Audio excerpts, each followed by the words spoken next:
Hey, what's up, everybody? What's up, everybody? Thanks for hanging out with us today. What are you doing? Well, it's our show tonight, man. I gotta say my intro. Our show tonight. I mean, it's a totally scripted. We do a scripted, intro. We have to do that every show. It's our script shit. That sounds awful. Our intro, man. I gotta. No, Gatr. We're a couple dads that love all things in the Destiny universe. We're not. We're gonna talk about it. No. All right. It's just some Guardians. All right, fine. Go ahead. I'm sorry. Go ahead and start your intro. I'm sorry. I'll be quiet. Jesus Christ. Wait, I thought I was supposed to count to 10. Yeah, you're counting us in. Okay. 7. Yeah. 6. Yep. Close. 12. Uh-oh. 62. You forgot a potato in there. I'm lost. Potato. Strawberries. The moose. Moosin' in the woodsin'. Tito or T. Jackson 5. No, go ahead, man. You go ahead and say your intro. I'm sorry. Go ahead. I'll be quiet. Go ahead. No, now I feel bad. No, it's your show, man. I mean, we're streaming live on your channel. No, go ahead. We feel bad for you for pity's sake. Right, we will take pity on you and allow you to do your intro. I'll take it then. Okay. What's up, everybody? Can I have pity sex? I don't think that counts on them online. I mean, it does that, right? That's not cheating, right? Oh, no, 100% no. I don't know about that. Also, when it's the opposite sex. Sorry, I keep interrupting. Oh, okay. What's up, everybody? Thanks for hanging out with us today. Welcome to episode 123. 111. Woo!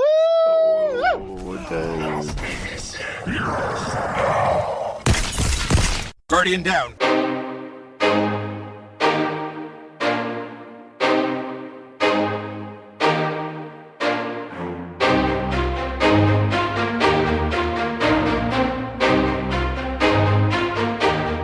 Hey, what's up, everybody? Thanks for hanging out with us today. Welcome to episode 123 of Guardian Down Cast. We're a couple dads that love all things in the Destiny universe, and we talk about it. We also interview content creators and community members to find out more about them.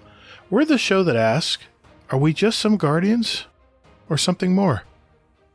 I'm your host, the Gatr, and my co-host Hazel unfortunately is out sick this week. I don't know if you've listened from the last couple weeks of shows. His daughter Addie has been sick, and I guess the bug finally got him. It's not COVID or anything. I think he's just got a winter flu, and he tried to muster up the medicine to do it tonight, but Hazel, feel better, buddy. But we have something special this week for our holiday weekend here. We have teamed up with one of our fellow podcasters and decided to put on a joint show. So we've joined Just Some Guardians with our friends Elmmerfuddgames and Jackal7250, affectionately known as Russell. And just to preview what we're going to do on tonight's show, we're obviously going to join their show live. And you'll hear we'll probably be talking to some of their chat. But we're going to ask them some questions about them, their show, their friendship. Next, I am going to go over the TWAB for this 14th week of Season of the Lost. Don't worry, it's a short one. I won't embellish too much. And then we're going to ask some questions from our community to Just Some Guardians and answer those live on this show tonight as well. So without further ado, let's join in with Just Some Guardians live.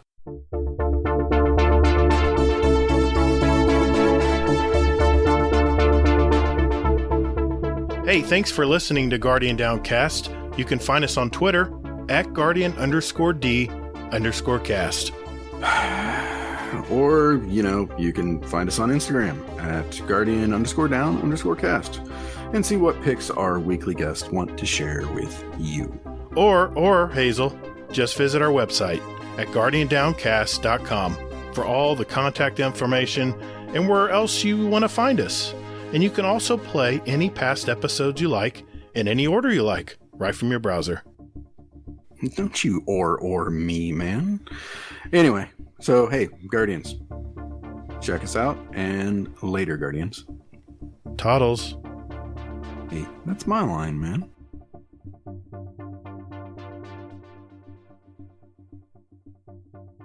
Folks, sometimes you choose an outfit for a wedding and then tragedy strikes.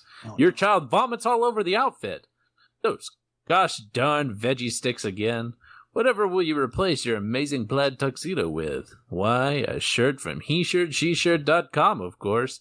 But guys, do they sell tuxedos at HeShirt, SheShirt? Well, no, but they do sell amazing shirts that will generate much more conversation than that silly old tuxedo. Or that hooker you brought. Oh, we don't talk about that, sorry. But you could get a hooker on a shirt from He Shirt, She Shirt, because that's just how amazing the folks at He Shirt, She Shirt are. And if you're thinking that what we're thinking, which is, hey, is this ad making the reader say He Shirt, She Shirt more times than necessary? Yes, it is. Mwahahahaha. Anyways, hop on over to HeShirtSheShirt.com and use the code JSG Cast to get 10% off your order and support the most amazing podcast in this cosmos. And please remember, like a good neighbor, you plotted against me. Yeah. Thank you for that ad, Laz, who wrote that about 20 minutes ago. You are a real just hunk of man. And also for all of you out there, welcome to episode 111 of Just Some Guardian Downcast. Huh? What? Just Some Guardian Downcast? Are you telling me to my face this is a joint show tonight? Yes, it is. Oh my God. Here at this joint show tonight, folks. Hi, it's me. It's Elmmerfudd, right? I'm the host here from JSG. The host from Guardian Downcast. Gatr, give it to the people. What's going on, everybody? This is the Gatr from Guardian Downcast. Hazel would have been here tonight, but his little girl has been sick for 2 weeks, and he finally got it. Poor guy. He tried. He really tried to come on the show tonight, but just was hitting him too hard. So medicated and all stuff. He could have held the trash can just right here, you know. And, yeah. Okay, keep talking. That'd be fine. Yeah, I tried, but hey, it's okay. I feel like I'm missing an arm tonight, but I'll do my best. Well, it is. It's kind of off camera. We only see one arm on the camera. See, I'm missing my arm. You are missing an arm. Yeah. See, missing it. Oh, well, I thought we were talking about your penis. Oh, but okay. Oh my God, you lost your penis? No, that's intact. Isn't he your penis? No, I don't think so. Okay. Really, I feel like he's the erection your show needs. You know what I mean? He's Hazel. Elmer's my erection. Yes, he's Hazel. That's true. He's a quality all unto himself. And joining me here, folks, on our side here, the soundboard's being weird, so it's the effervescent Russell.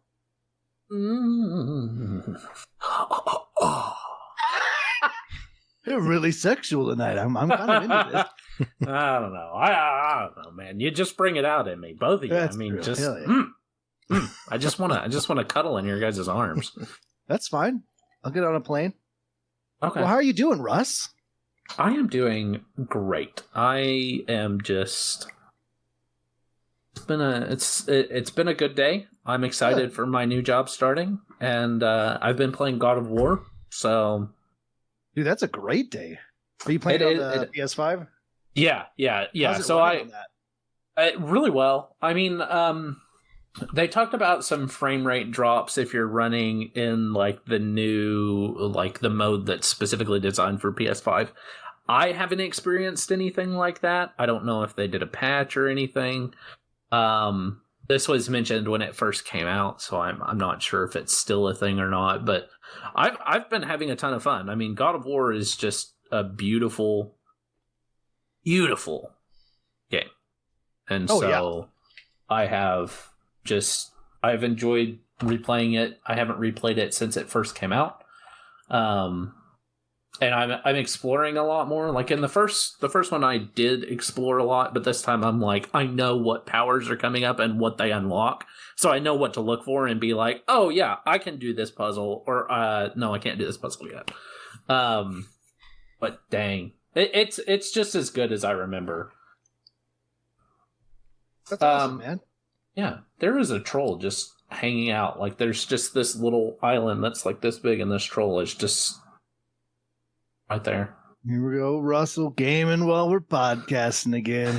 Hey, I won't be for very long.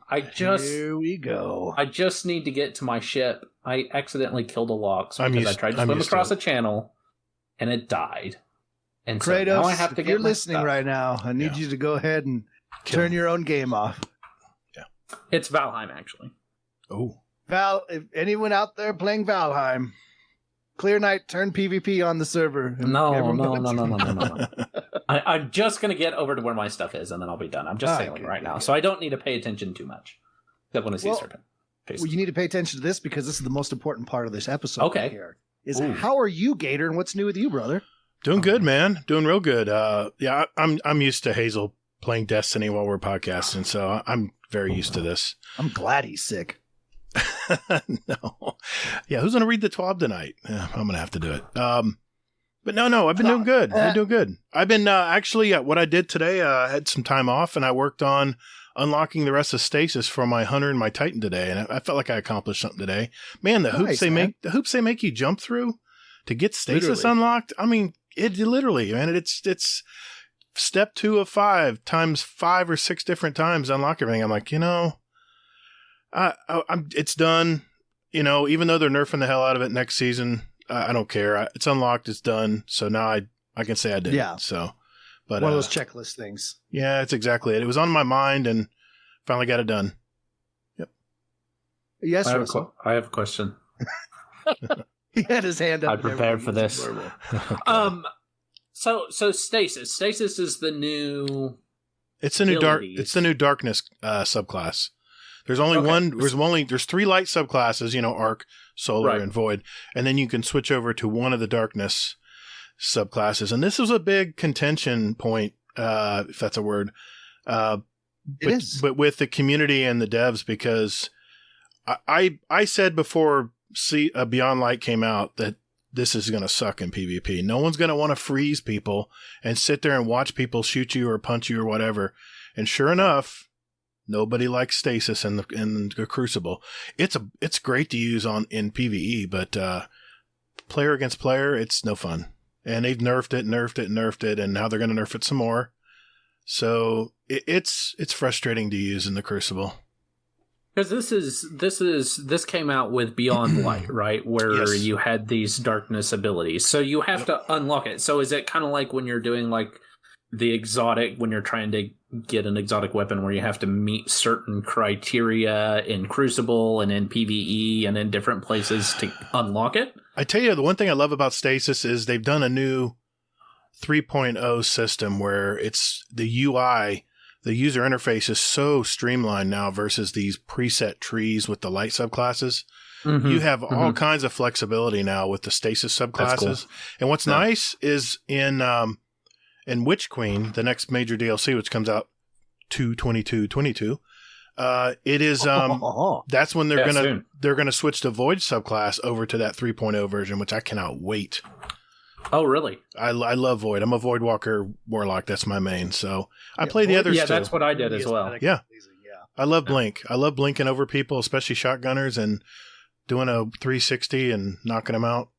Yeah, that's what I was never that good. That's what I see in I see that in my dreams. It never happens that way. I the thing that I liked about is the Nova Blast. I also did the Stormcaller one though, because being able to float and just throw lightning out the Chaos Reach. You talking about the Chaos Reach? Oh, I love it. I love doing that one too. Yeah, set it all. It's been a while since I played though. That's all I ever did. If it wasn't on fire, I wasn't interested. And right before I stopped playing, I switched over to the Sentinel. Their survivability, because I get hit a lot, and I am really bad at that game. Yeah. And being able to tank stuff, pretty good at it, man. There was a minute videos of us doing the what was it that the Valentine Duos event, and we were like destroying people, man. It was awesome.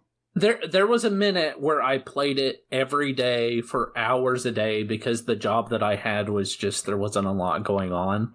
Yeah. So I had time to sit there and I would play every day, and that was for a couple of months. And I got decent, but it's been a long time. Oh, yeah. I also used to be good at Call of Duty, but that I used to play a lot of Call of Duty. That's where I came from. Everyone's talking about Halo, and I know you guys are big into Halo, but I was never a Halo fan. I played the campaigns. Have you played Infinite yet? No, not yet. I don't have an Xbox, and I don't have. I got rid of my Xbox Live because I just wasn't using it. I played Destiny. Dude, I just played Destiny. Oh, God damn it. It's on Steam though. Yeah, and it's free. It's on Steam? I didn't know that. Yeah. Okay. Well, that changes. Free, my man. I'm gonna Jump have to, in. I'm gonna have to play now. At least check it out. At least check it out. It looks really good from what I've seen. Like the grapple is really good. Oh yeah. Like it kind of feels like, because when I saw the grapple, I was like, oh, that's something they have in the most recent Doom. Mm-hmm. But the way they've implemented it as like it's an extra thing, like you have a repulsor blast, you seem to have these different abilities.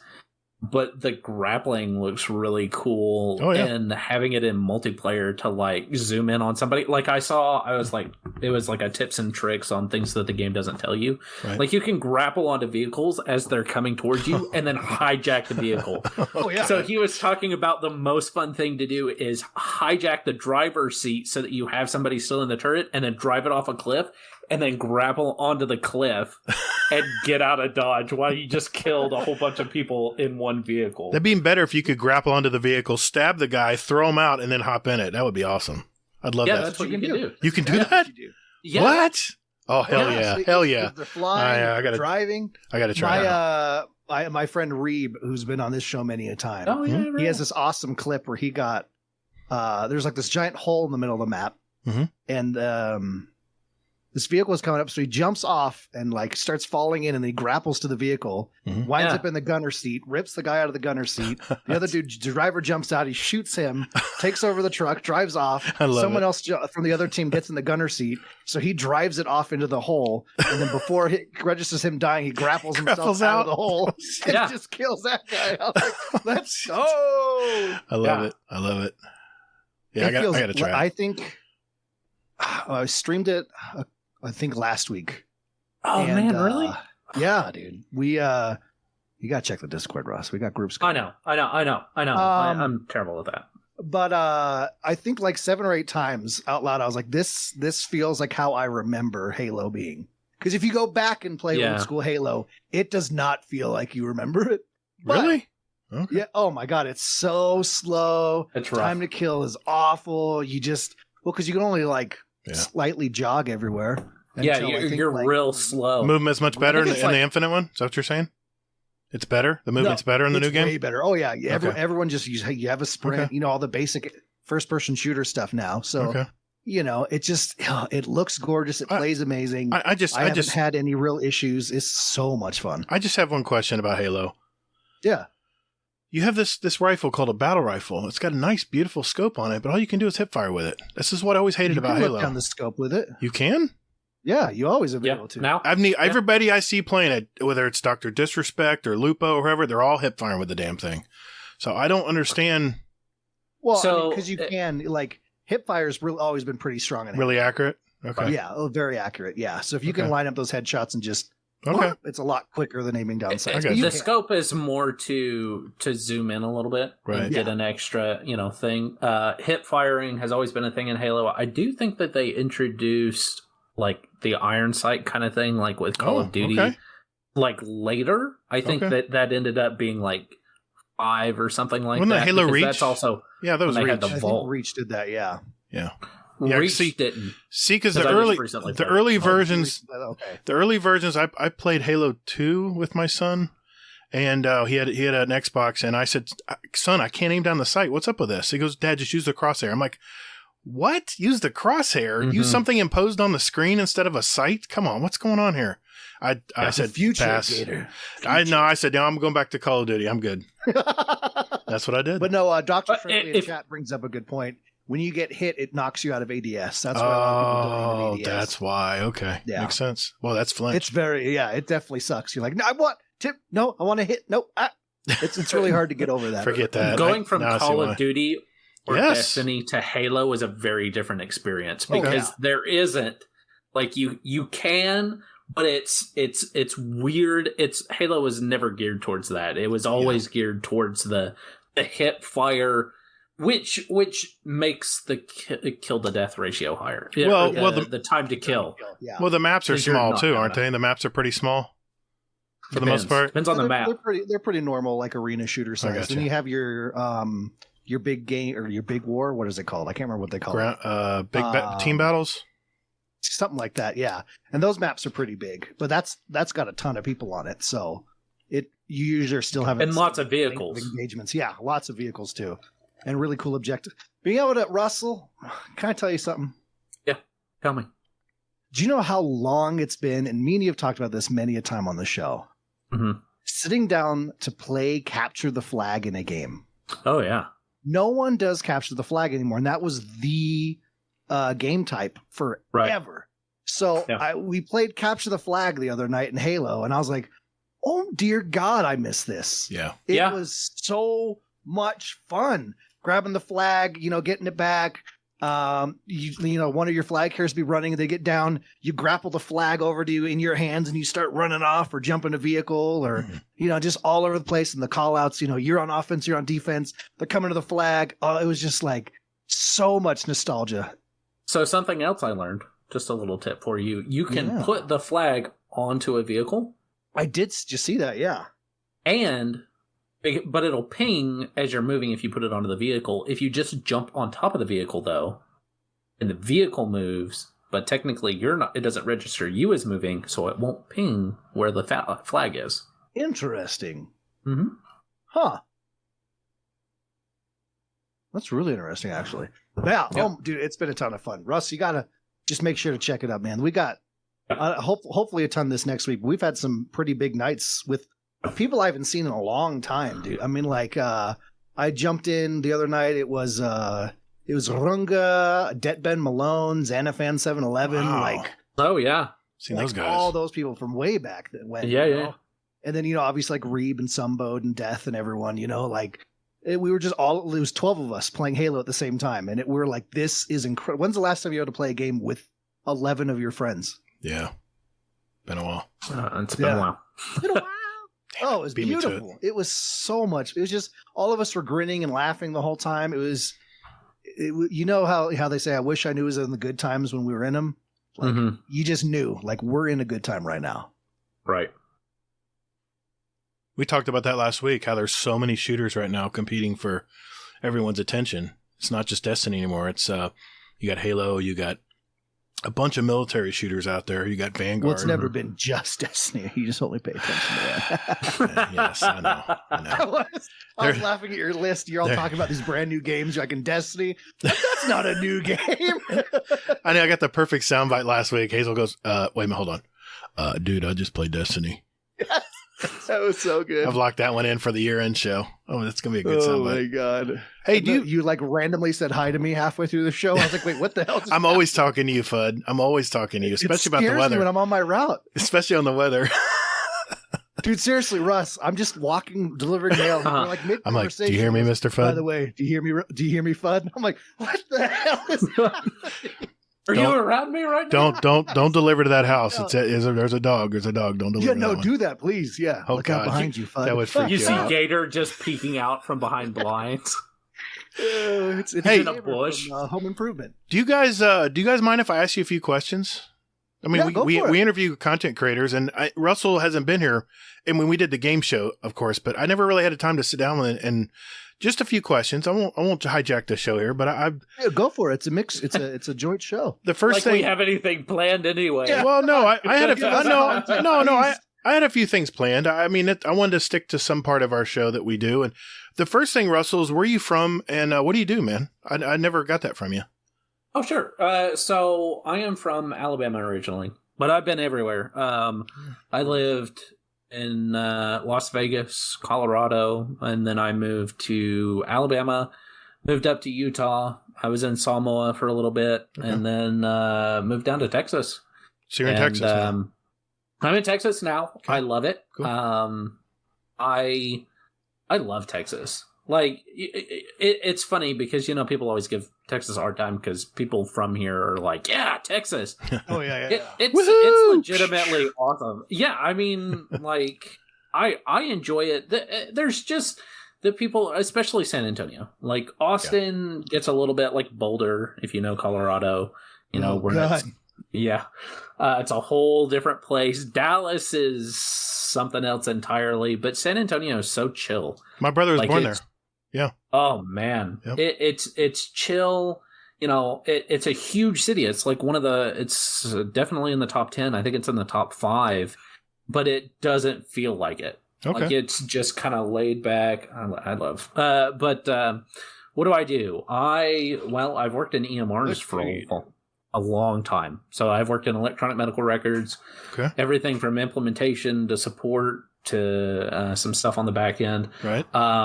My new job, I'm actually moving into implementation for a different kind of software. I'm working with, it's like a financial software for utilities. Okay. So I'll be doing some implementation, training people on how to use the software, and then also some database building for them. And that's what I do. I have software. I work in software as an analyst. Cool deal. All right. Next question. How did you guys start this podcast? What was the beginning, the nucleus of this podcast? Well, Russ, if I recall correctly. Oh shit! What I do? Here? One day we woke up in each other's arms. We made eye contact like we normally do. I stroked his beard. Yeah. Actually, why clean you have shaven to cheek. What? Okay. Yeah, because this was before he had the beard. Okay. No, I had the beard then. It was a joke. Yeah, I was but a wee babe. I bought it. I was but a wee babe when we started this podcast. Okay. Without the beard, you're right. Yes, I was 4 years old. Mm-hmm. In each other's arms. Yeah. And what happened then, Russ? I looked deeply into his eyes. Mm-hmm. Yeah. I grabbed him because by this point I stroked his clean shaven his face, and that's when the beard actually grew. Yeah. You activated it. So then I Yeah. grabbed him by the beard and I said, Brett, I never want this to end. I want to talk to you every day. And we were like, well, we can't do every day. We're married. We have families. We got work. So we're like, well, we can do once a week. And so you guys have been lifelong friends? I mean, how long does it go back? We met high school. Freshman high school, right? High school friends. Man, that's rare. Freshman high school, yeah. That is so rare these days to still be friends with your high school buddies. Trust me, I know. It's a struggle. I'm surprised that we're still friends. Personally. No, I mean, everybody goes away and does their own thing. You know, most people leave town. Well, that's the interesting part of the story. Well, and I did. Is he did literally, abandon me in my hour of need. Whatever. So that's the beauty thing of modern day, era, technology, gaming, everything, is, we graduate everything, we all went our separate ways. Russ moved back to Alabama, started, getting his life going over there. Mm-hmm. And we didn't really talk for a while after graduation. And, we talked periodically, like on Facebook and stuff like that when one of us was bored. What's new? Yeah. We were both security guards. In fact, he was one of the reasons that I started being a security guard, because he was like, hey, I work at Securitas, and I was working at fast food at the time, and I was like, this sucks. Mm-hmm. Hey, get this gig. Yeah. That's right. So then we would text during our shifts and stuff, but there was a period there where we didn't talk for a while. Mm-mm. And it was Destiny 1. I think it was towards the end, actually, of Destiny 1. Okay. I'd posted on Facebook, like a screenshot of, I think it was like the Black Garden or something. And Russ commented on it, and he's like, oh my gosh, I have Destiny also. Right. I remember this. Oh my God. Yeah. Let's get together and play sometime. Yeah. And so we got together and ran a bunch of strikes one night. And that was the first time we'd sat down and talked in probably 4 years. Wow. It had been a while, because I had moved because I got the invite to his wedding and everything like that. Mm-hmm. I was on my mission, so I wasn't ever actually able to go. I was on a church mission. Sure. I understood. I was out of the country. Gotcha. That's And what he tells me, at least. Yeah. And then I had moved to Utah. I had tried to date a girl, and then I had finally moved to Texas, and I didn't have any friends. I didn't know anybody here when I moved to Texas. Sure. And I was by myself, so I just moved down here. And the first thing I bought was a TV and a PS4. Nice. And I got the Destiny edition. Nice. I had got the PS4 specifically for Shadow of Mordor. Good game. I played it. Dragon Age Inquisition. Yep. And those were the big ones. And I think The Witcher 3 hadn't come out yet. Hmm. And then I think you're right. Then JSG was born. It's been out forever. Well, so it was actually funny. So Brett had started the podcast with another friend of ours, Nick. Okay. And they did one episode. One episode. Yeah, one episode. Yeah. We had so we were when Destiny 2 was getting ready to launch, We were eating up content trying to figure out because again, I think I mentioned this plenty of times before, but none of us knew like the Destiny community existed. It's like when everyone's always like, oh yeah, Derp fam, all this stuff, Destiny 1, Sherpa teams and all, the 100.io, all that stuff. We had no idea any of that existed. Right. We just had our group of friends. That's all we played with. Mm-hmm. So when Destiny 2 was launching, we're like, hey, we really want to know what's going on with this game. And so that's actually when I discovered that podcasting was even a thing, looking up information on it. Wow. And I was like, oh my God, this is a really cool, form of media. And so I think it was like as Destiny 2 launched, we just super got into it and we're like, well, maybe we should just do it. We're playing about it. We're talking about it all the time when we're playing. I'm sure a lot of podcasts out there start, we were having really in-depth discussions about stuff that was coming up in the game, how we were enjoying the game, how, different content here and there. So like, well, let's just record it and make a podcast. And so we started live streaming directly from the PS4 to Twitch with our little Bluetooth headphones. Yeah. The audio quality was awful. Me and Nick did one episode that got lost. I was editing it. It was my first time editing something, and my computer already sucked horribly. It was on the back end of its life. And editing the podcast, literally, I'm using the word literally correctly here, set the computer on fire. Oh my God. You burnt the motherboard? No, legit flames. Wow. So that was lost for all time. And then we got to, it was like episode 2. We rebranded because we found out the name we had was already taken. Like everything about the show had changed between episode 1 and 2. And that's when Russell came in for episode 2. And it was just like, it was obviously because we've known each other so long. It was a perfect fit. We had really good, repertoire, and went forward from there every episode forward. And then, eventually, fell out of Destiny. We went, what? It's our show. We can make it whatever we want. Do whatever you want. Into nice. Every aspect of nerdom and gaming and nostalgia. And very nice. Anything I missed there, Russ? Well, so I'm curious because what was the discussion that took place beforehand to be like, oh yeah, hey, let's include Russ to this? Because I think because Nick couldn't record because we were wanting to do it every week. Right. And we'd sit down and at the time, I think Izzy had just been born or something. No, she's a lot older than this podcast. Never mind. Yeah. No, Ethan was born after. No. But I think that you had old. I think he had just recently, or you had just recently found out that Lisa was pregnant. Yeah, there was some reason that I had to really plan when we did the podcast. We'd already said that we were going to do the second episode, and then Nick couldn't come, and it was you and Luthien. That's right. And I was like, oh well, they're in the clan. We were sitting there talking. I'm like, hey, do you guys want to jump in and do this episode? Oh, that's right, because it was kind of a last minute thing. Yeah. As we do everything, and that's been par of the course ever since, But yeah, so it was one of those I don't want to be alone. I'm already talking to you guys. Let's just do this. And it worked out for the best.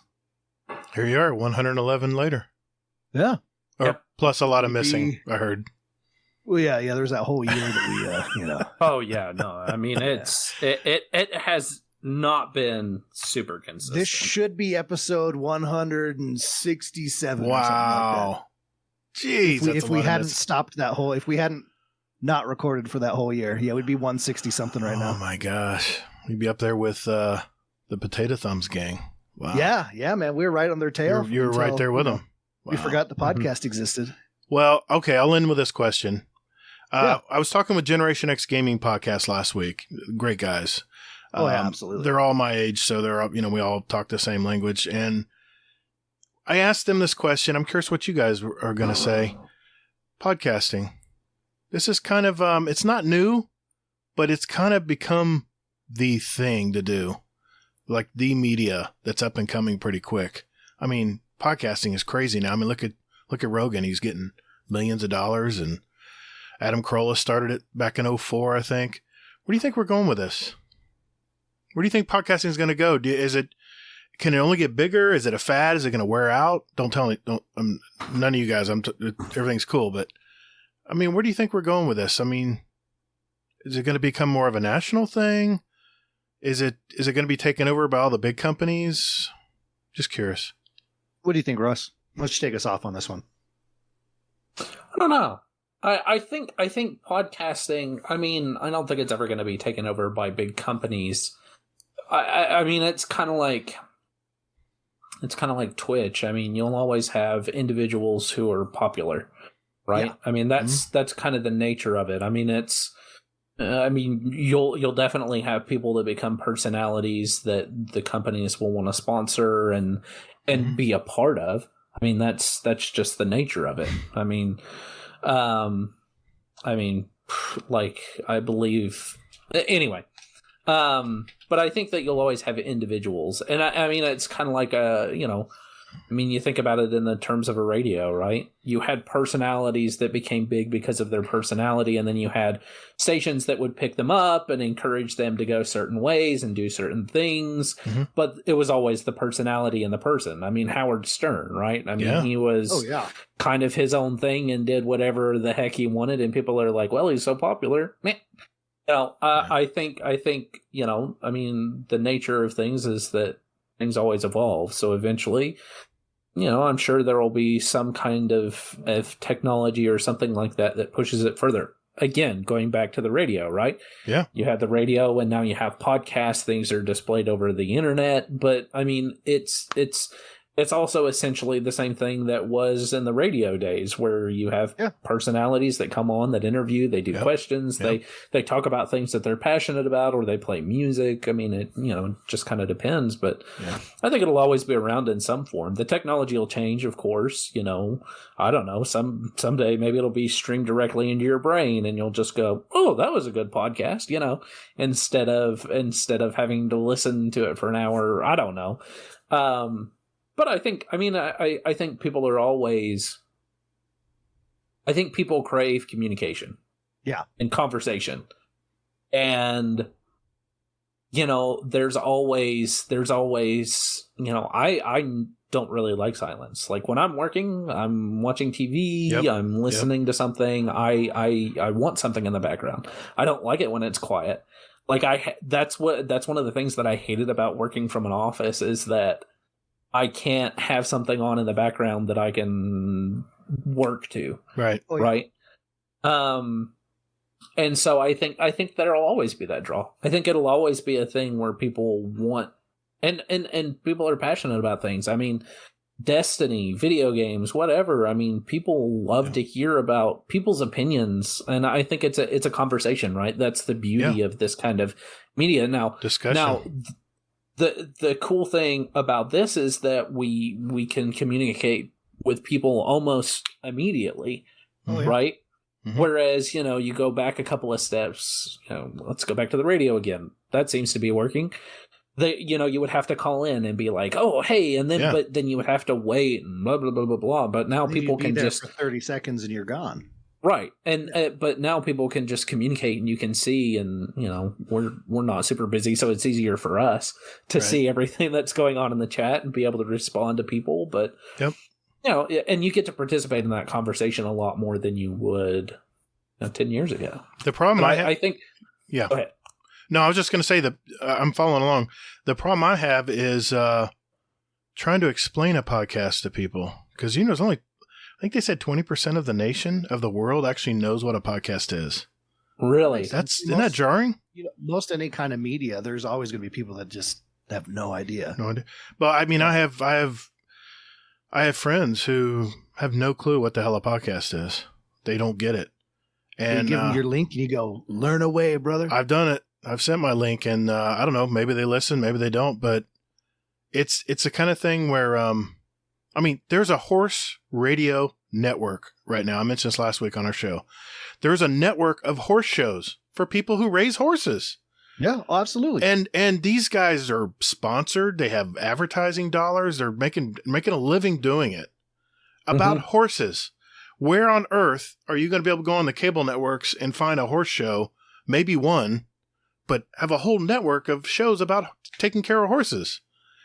I think that's where podcasters have the edge, is we can really hone our craft and really talk about specific things. And like you said, Russ, people are passionate about different things. That makes all the world a difference. And it shows. Who people who are passionate. Yeah. It's the next evolutionary step, because people will be willing to pay to sponsor people that they like. Right. Mm-hmm. Because they don't have to do any of the production value. Mm-mm. I mean, the cost of the production, I mean, we started on the PlayStation. Yeah. Using the PlayStation Network. And that was all super free, man. Yeah. I mean, button. we have the ability now to where we don't, I mean, you know, of course you can put more money into your production and it looks nicer and it behaves nicer and you can edit easier or whatever. Yeah. But I mean, anybody can do this, and that's kind of the beauty of it. It's the next evolutionary step because it doesn't create any overhead for people. So they're willing, hey, you know, we'd pay $1 million to have an advertisement spot on a radio, and we have to produce it. We have to put, you know, we have to create this. Yeah. You throw out, you have 1 million viewers. You throw out our name, boom. Yeah. We're done. And that's, you know, the companies that are growing, first of all, I mean, look at how many companies have just recently developed internet presences. Yeah. I mean, social media. And that's been around. That's what my daughter does. A long time. Oh, yeah. Yeah. Yeah. And COVID is only pushing that forward. So it's gonna, the communication, the ability to communicate from home, the ability to communicate in this kind of format is just getting pushed forward. Yeah. I mean, it probably, I mean, COVID, as bad as it was, it probably pushed these kinds of technologies forward about 10 years because it was needed. And it was needed immediately, and people were pouring money into these solutions. Yeah. I'm getting a little tangential. No, I'm following. I'm following. It's the next evolutionary step. Podcasting is the next evolutionary step because these commercial enterprises, they don't have to pour in the same kind of money that they do. Right. Exactly. Right. Yeah. Because they say, hey, we'll sponsor you. You create a commercial, and people enjoy those more because they're listening to that person because they like the personality. That person's going to flavor it with their own personality, like we do with He Shirt, She Shirt, although that's mostly Laz, but it fits in with our personality of the show. Kevin Conroy. Right. I mean, that's just the way it is. Like, there's no risk for them to go, hey, we'll give you $100. Yeah. Do your thing. And you get 50 people doing that, and you're making $5,000 an episode. It's possible to make a living at it. I mean, we don't see any dollars. 100%. People do it. But we do it. We do it because we love to do it. Me and Hazel. We're thinking about a Patreon channel, but we haven't really pulled the trigger on it yet. But right, we're almost there because there's people who want to support us, and people would absolutely do that. And you know, if it covers our hosting fees, that's all I care about. Well, that's the thing is, it would be their choice to support you. Yes, exactly. You're not making it like, hey, if you want to listen to our show, you got to pay this monthly sub. You can create bonus, like a TV this or specific channels for this or whatever. Yeah. It's very, and you can create bonus content. You can create extra stuff for your Patreons, or maybe have it released a week early or something. I know a lot of shows that do that. Sure. So there's ways you can really incentivize, personally thank your Patreons. Yeah. Special badges in the Discord, all kinds of different things you can do. Have you guys done that? No. Not yet? Okay. No. Just curious. No. We forgot the podcast existed for a year. We don't expect anyone to care. I heard your story. You said, "Oh crap, I forgot to renew the podcasting for this." They automatically renewed. Not renewed. You said, "I guess we're podcasting." Yeah. I love it, man. I love it. I love that. Shit. I love it. Okay. It was a rough year. We did this specifically because for me, it's mostly because this is my opportunity to have a conversation with Brett and enjoy the community. Yeah. So, if we could make a monetary value off of it, sure. Yeah. But I mean, I would probably do it anyway, regardless, because I enjoy getting to talk with Brett and we just shoot the shit. Well, it's one of those things like, you can sit down and game with people, and have some interesting conversations, but me and Russ have talked about this many times, is when you force yourself to just, this is your talking space. You're sitting here. Good night, Baba. I love you.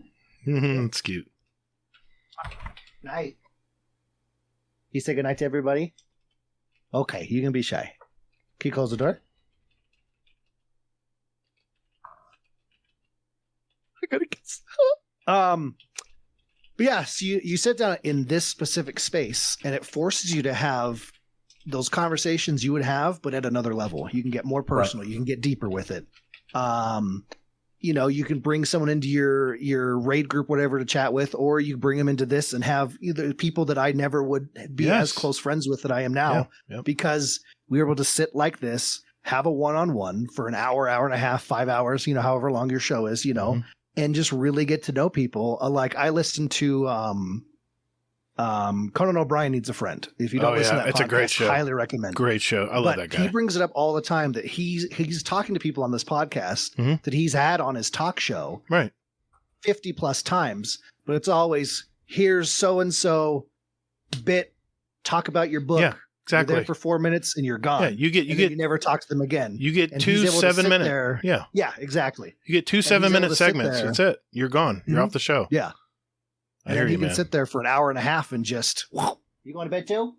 Right. I mean, like, this is the beauty of it, right? Because anybody can do it. And I mean, you have a lot of these personalities that have started making this, and I mean, it's only going to bring more recognition to it, but that's the thing. It doesn't really cost anything. I mean, they already have tons of money, so they get a nice setup, and they get the nice microphones, and they get the nice cameras. Instant fans, instant advertisements. Yeah. Shoot. Yeah. They're good. As anyone, you look at, TikTok, YouTube, any social media, you're going to have people that are, trying to grow organically. And then you'll always have, your celebrity that pops on is just already, big name, blue check mark, whatever, out of the gate. Yeah. Well, their work has already gone into creating their brand. To putting the brand out. Exactly. 100%. They've already done it. I mean, they have teams that put their podcast together. We don't have that. So we have to be creative, and we have to put maybe a little extra editing time or whatever in. So for sound quality. Well, and that's the beauty of podcasting is like, there'll always be, every celebrity and their dog has a podcast now,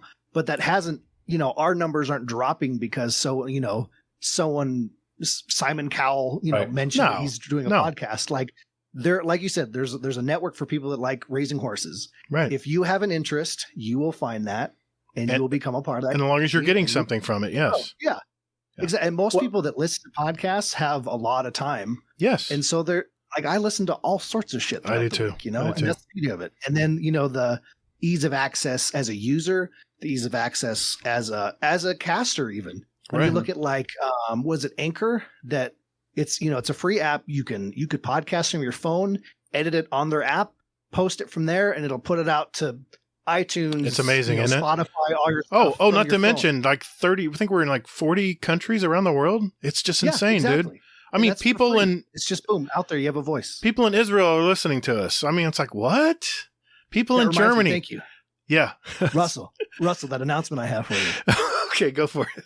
Are we number one in Egypt again? Brother, we're back on the charts in Egypt. We made it back on the chart, baby. Yes, but are you in Uzbekistan? I don't know. We just care about Egypt here. We're the top 10 again, Russ. Are you serious? Top 10 gaming podcasts in Egypt. We're there again. Hey, look, I'm just saying, if we're top 10, and if there's anybody who wants us to fly out to Egypt, I'm down. We will do a live show at the pyramid. Look, you say the word, we're there. Like, we're that there. would be a dream come true. true. If you pay for it, we're there. Well, yeah. You need like an oil sheik or something. You made a super great point earlier, Elmer, where you were talking about, you were talking about being able to consume it at a time that you choose. Yes. Right.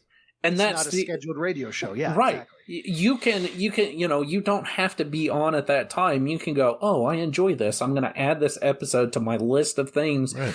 And I mean, Netflix, what it did for movies. I mean, you can sit down and you can binge movie after movie after movie after movie after movie. It is there at your fingertips. I mean, we're in the information age, and podcasting, that's where it's at, right? Because you can consume as much or as little as you want. Yep. And you set your schedule. Putting the control in the consumer's hands. I mean, that's why people are willing to pay on Patreon. They're willing to go, hey, I have $7. Yeah. Let me throw $7 towards these guys because I enjoy their content. They're getting that much value out of it. Minimal that much value out of it. And I've listened to music while working, and Fudd, I'm like you. I'm walking around all day outside. Yeah. And I listen to music. I listen to audiobooks. But nothing is as engaging as a dialogue in a podcast. Yeah, no, 100%. I've tried them all. And that's the beauty of it is you can just there's days where I just want to listen to music. No, I'm not feeling a podcast or an audiobook. And there's days you just throw on your podcast and go. Yeah. And there's days where I'm not feeling like any of the shows. I'm subscribed to, and I do that. Yeah. Where I'm happens to me. Whatever. I'm into raising horses. Is there a podcast for that? Right. Yeah. Like a couple weeks ago, I got really into this Egyptology podcast out of nowhere. Nice.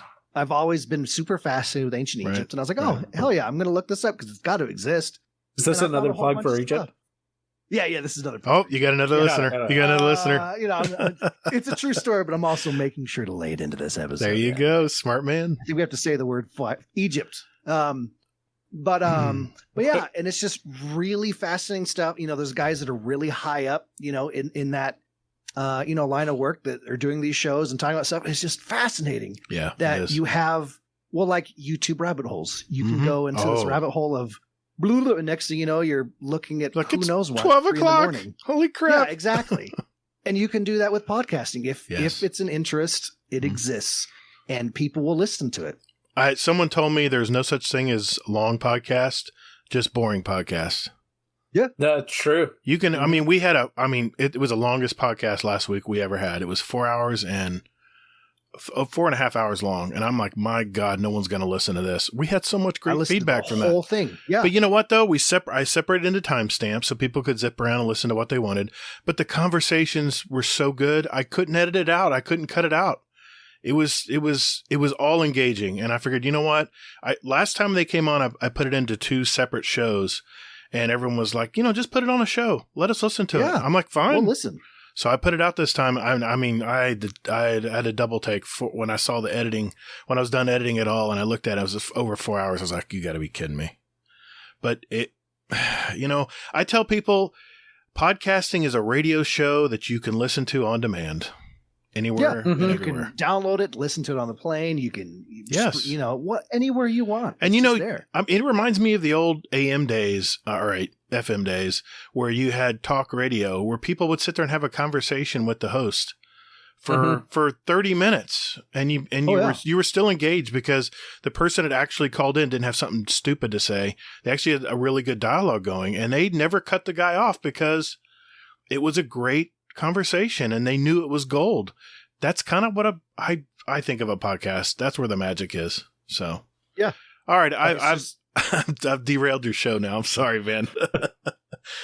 So fun fact, actually, if there was ever a rail to begin with. If you don't have show notes, you're never off rail. Oh, right. Okay. All right. That's the secret.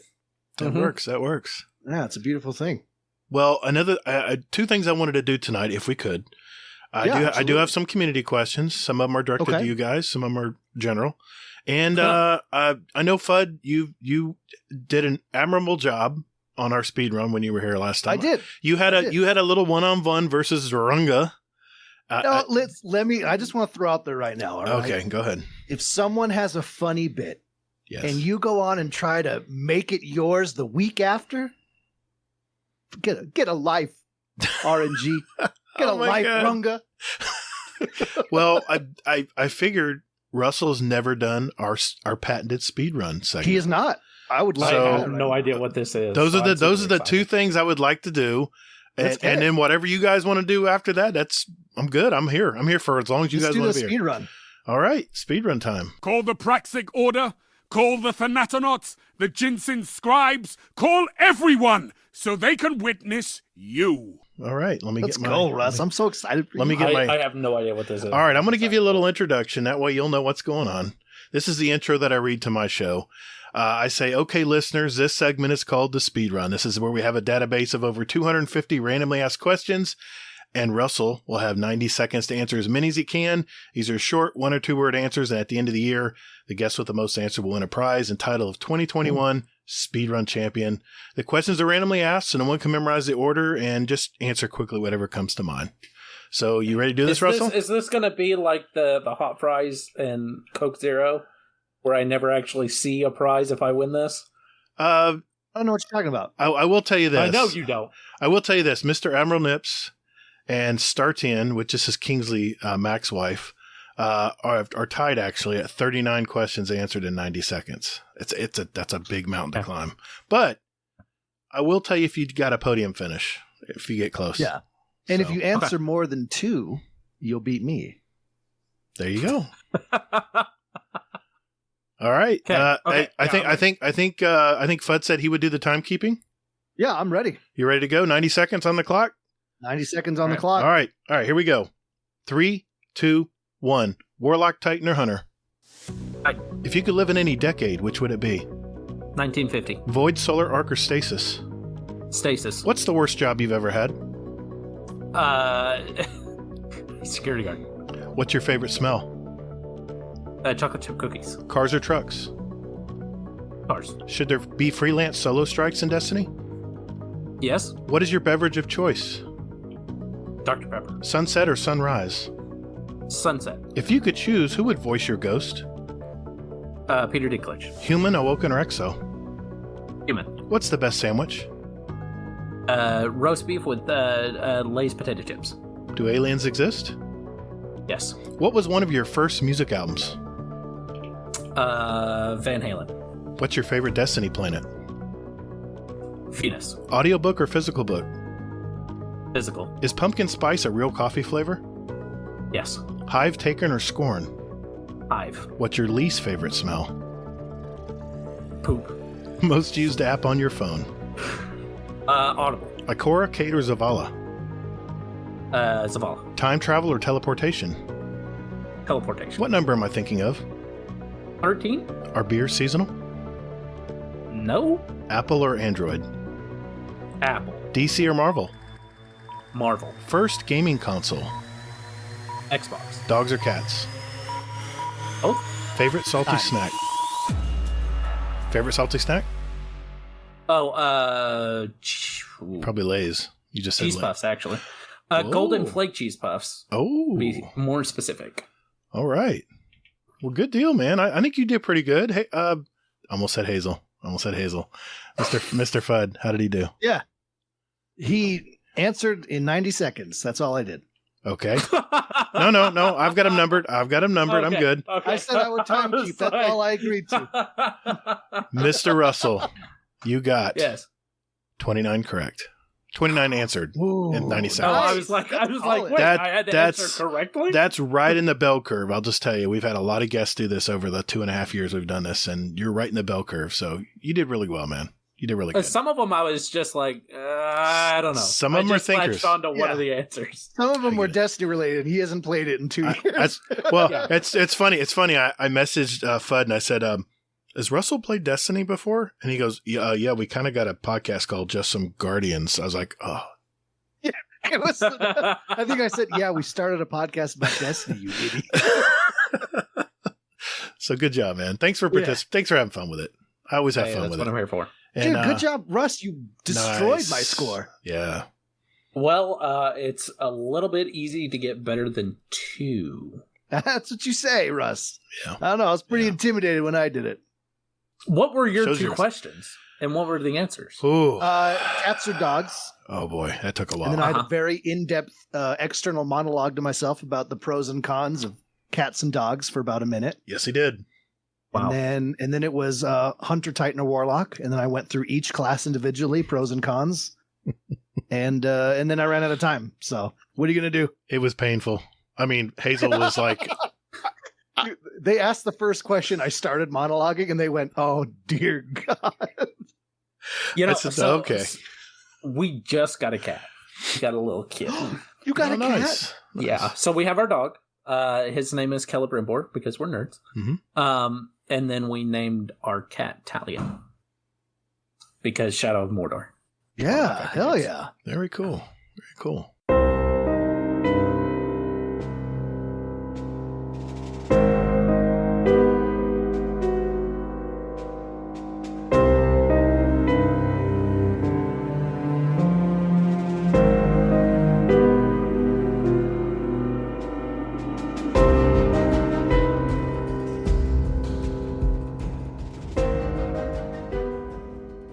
All right, 14th week of Season of the Lost.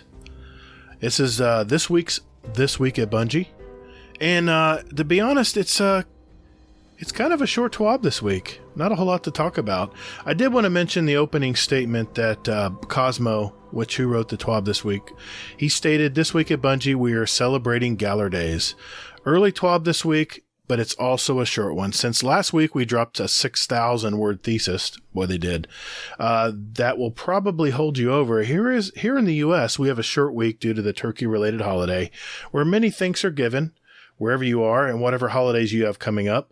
We hope you get to spend some time with your families, but feel free to sneak away and play some Destiny if the parade is dragging out and the Lions game has gotten out of hand.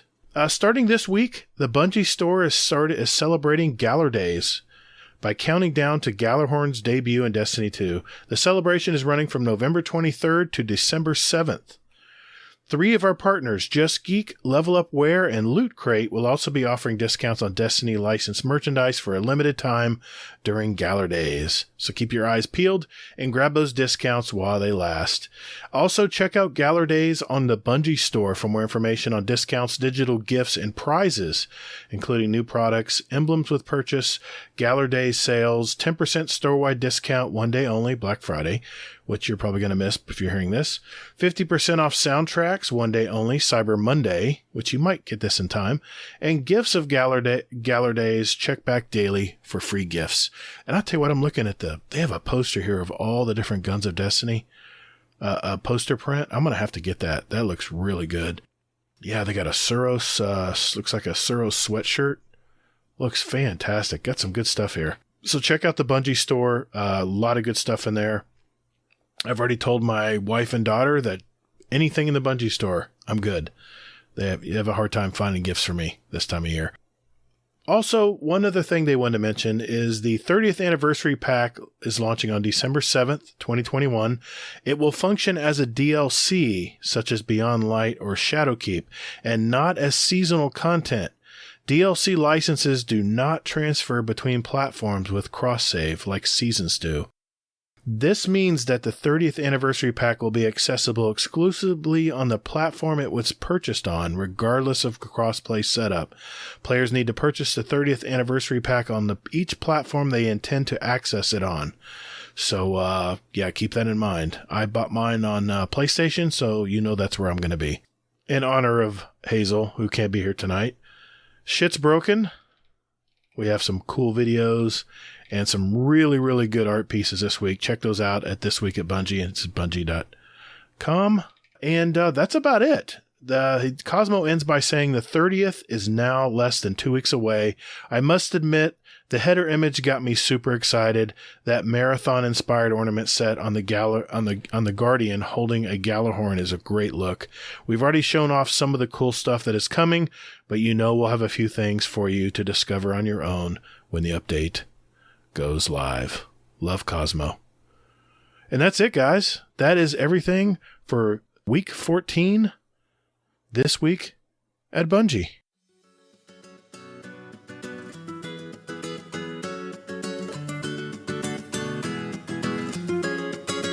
Hey everyone, looking for some like-minded gamers to Destiny with? Or maybe just a place to de-stress and talk about life with others for a bit. Or maybe just a place to discuss the latest movies, the TV shows, new awesome music out there.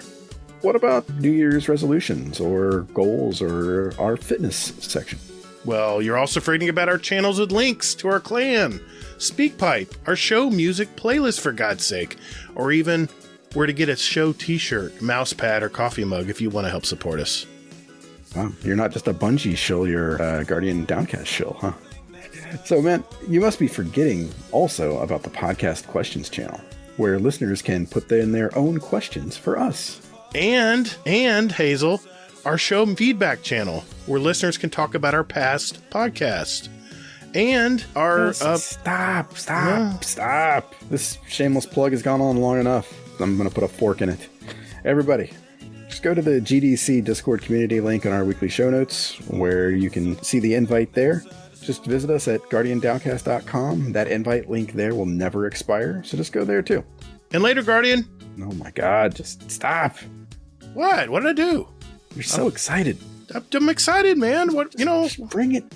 Just bring it down. All right, whatever, man. Okay, jeez. Lay off the coffee. What a downer.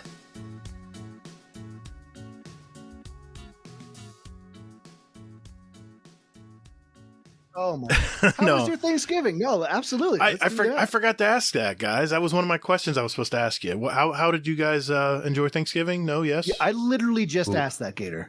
Sorry. You can't do that. Sorry, man.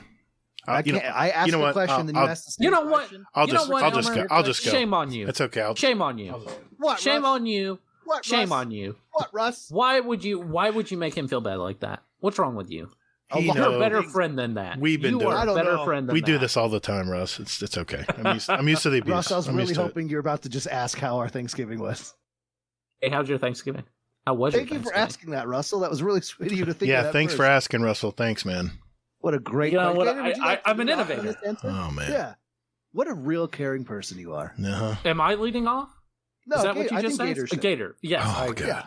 He is the guest of the question you asked. So Okay. Yeah, we did not have Thanksgiving last year because of, COVID, pandemic, whatever you want to call it. And it was pretty sad Thanksgiving last year, and we made up for it this year. We met at my sister's, and she has a nice big house. It was 75 degrees, FUD weather. 75 degrees, beautiful sunny day, and she had the house all open. We had like 3 giant tables, big spread in the kitchen, and it was just so good to see everybody. And of course, I passed out 3 times after I ate way too much food. It was a great time. that's the life. Hey, Russell, how was your Thanksgiving, man? Me and my wife, we decided not to go to family because we are the only ones here in the state. Like, we don't have any family in the state. It's understandable. So we decided not to travel, which we were both kind of looking forward to, because we like being with just the two of us a lot. Like, we just spend Sure. a lot of time together.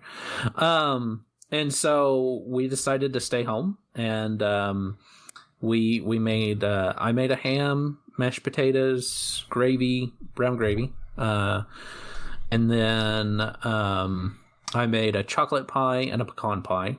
Oh, And then Lindsay made stuffing. She made these rolls it's like her mom's recipe or her family recipe. I don't know where it came from, but they are the best rolls I've ever had in my entire life. They taste kind of like the Texas Roadhouse, like they got a little bit of that honey taste to them. oh, honey butter. Oh man, I know that taste. I love these rolls. They are my crack. God, they are, man. Amen. That's. Uh, ugh. She made yams, of course, with the marshmallow on top. And Very nice. then we intended to make vanilla ice cream from scratch. Nice. However, we forgot that you're supposed to start it the day before because it needs to chill in the fridge overnight, Rotate. usually. Well, the rotation, like ours usually only takes like 30 minutes, right? I mean, like at max. But you have to, because we usually make like a custard, so you have to make it and then you have to chill it overnight. Right. Well, so we made it today because we put it in the fridge overnight last night, and we're like, we'll just have it tomorrow. So I took a bite out of it. We had just got, and I'm like, hey, Lindsay, I think you forgot the sugar. You forgot to put any sugar in this vanilla bean ice cream from scratch. And she had not only this, but she had doubled the recipe. Oh. So there was no, like, it just, I mean, it didn't taste bad. It just tasted like heavy whipping cream, and that's it. Oh. And so I take a bite out of it, and I'm like, there's something missing. And I was like, I'm pretty sure you forgot to put sugar. So she goes and she looks back through the recipe, and she goes, yeah, I forgot to put sugar. It was very amusing. So then she's like, well, I'm going to try and reduce it back down. So she heated it back up, added the sugar. So we're going to see how it works with her just taking it back down to, putting it on the boil and then adding the sugar, and we will see. So that was pretty amusing. She made the pumpkin pie today because she just, like, we were cooking all day yesterday, kind of off and on. Yeah. Like, we would rotate using the oven and cooking because I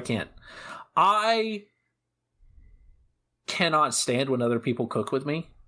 Oh yeah. It's a personal space thing. It drives me well, because it's like they're not doing it right. Mm-hmm.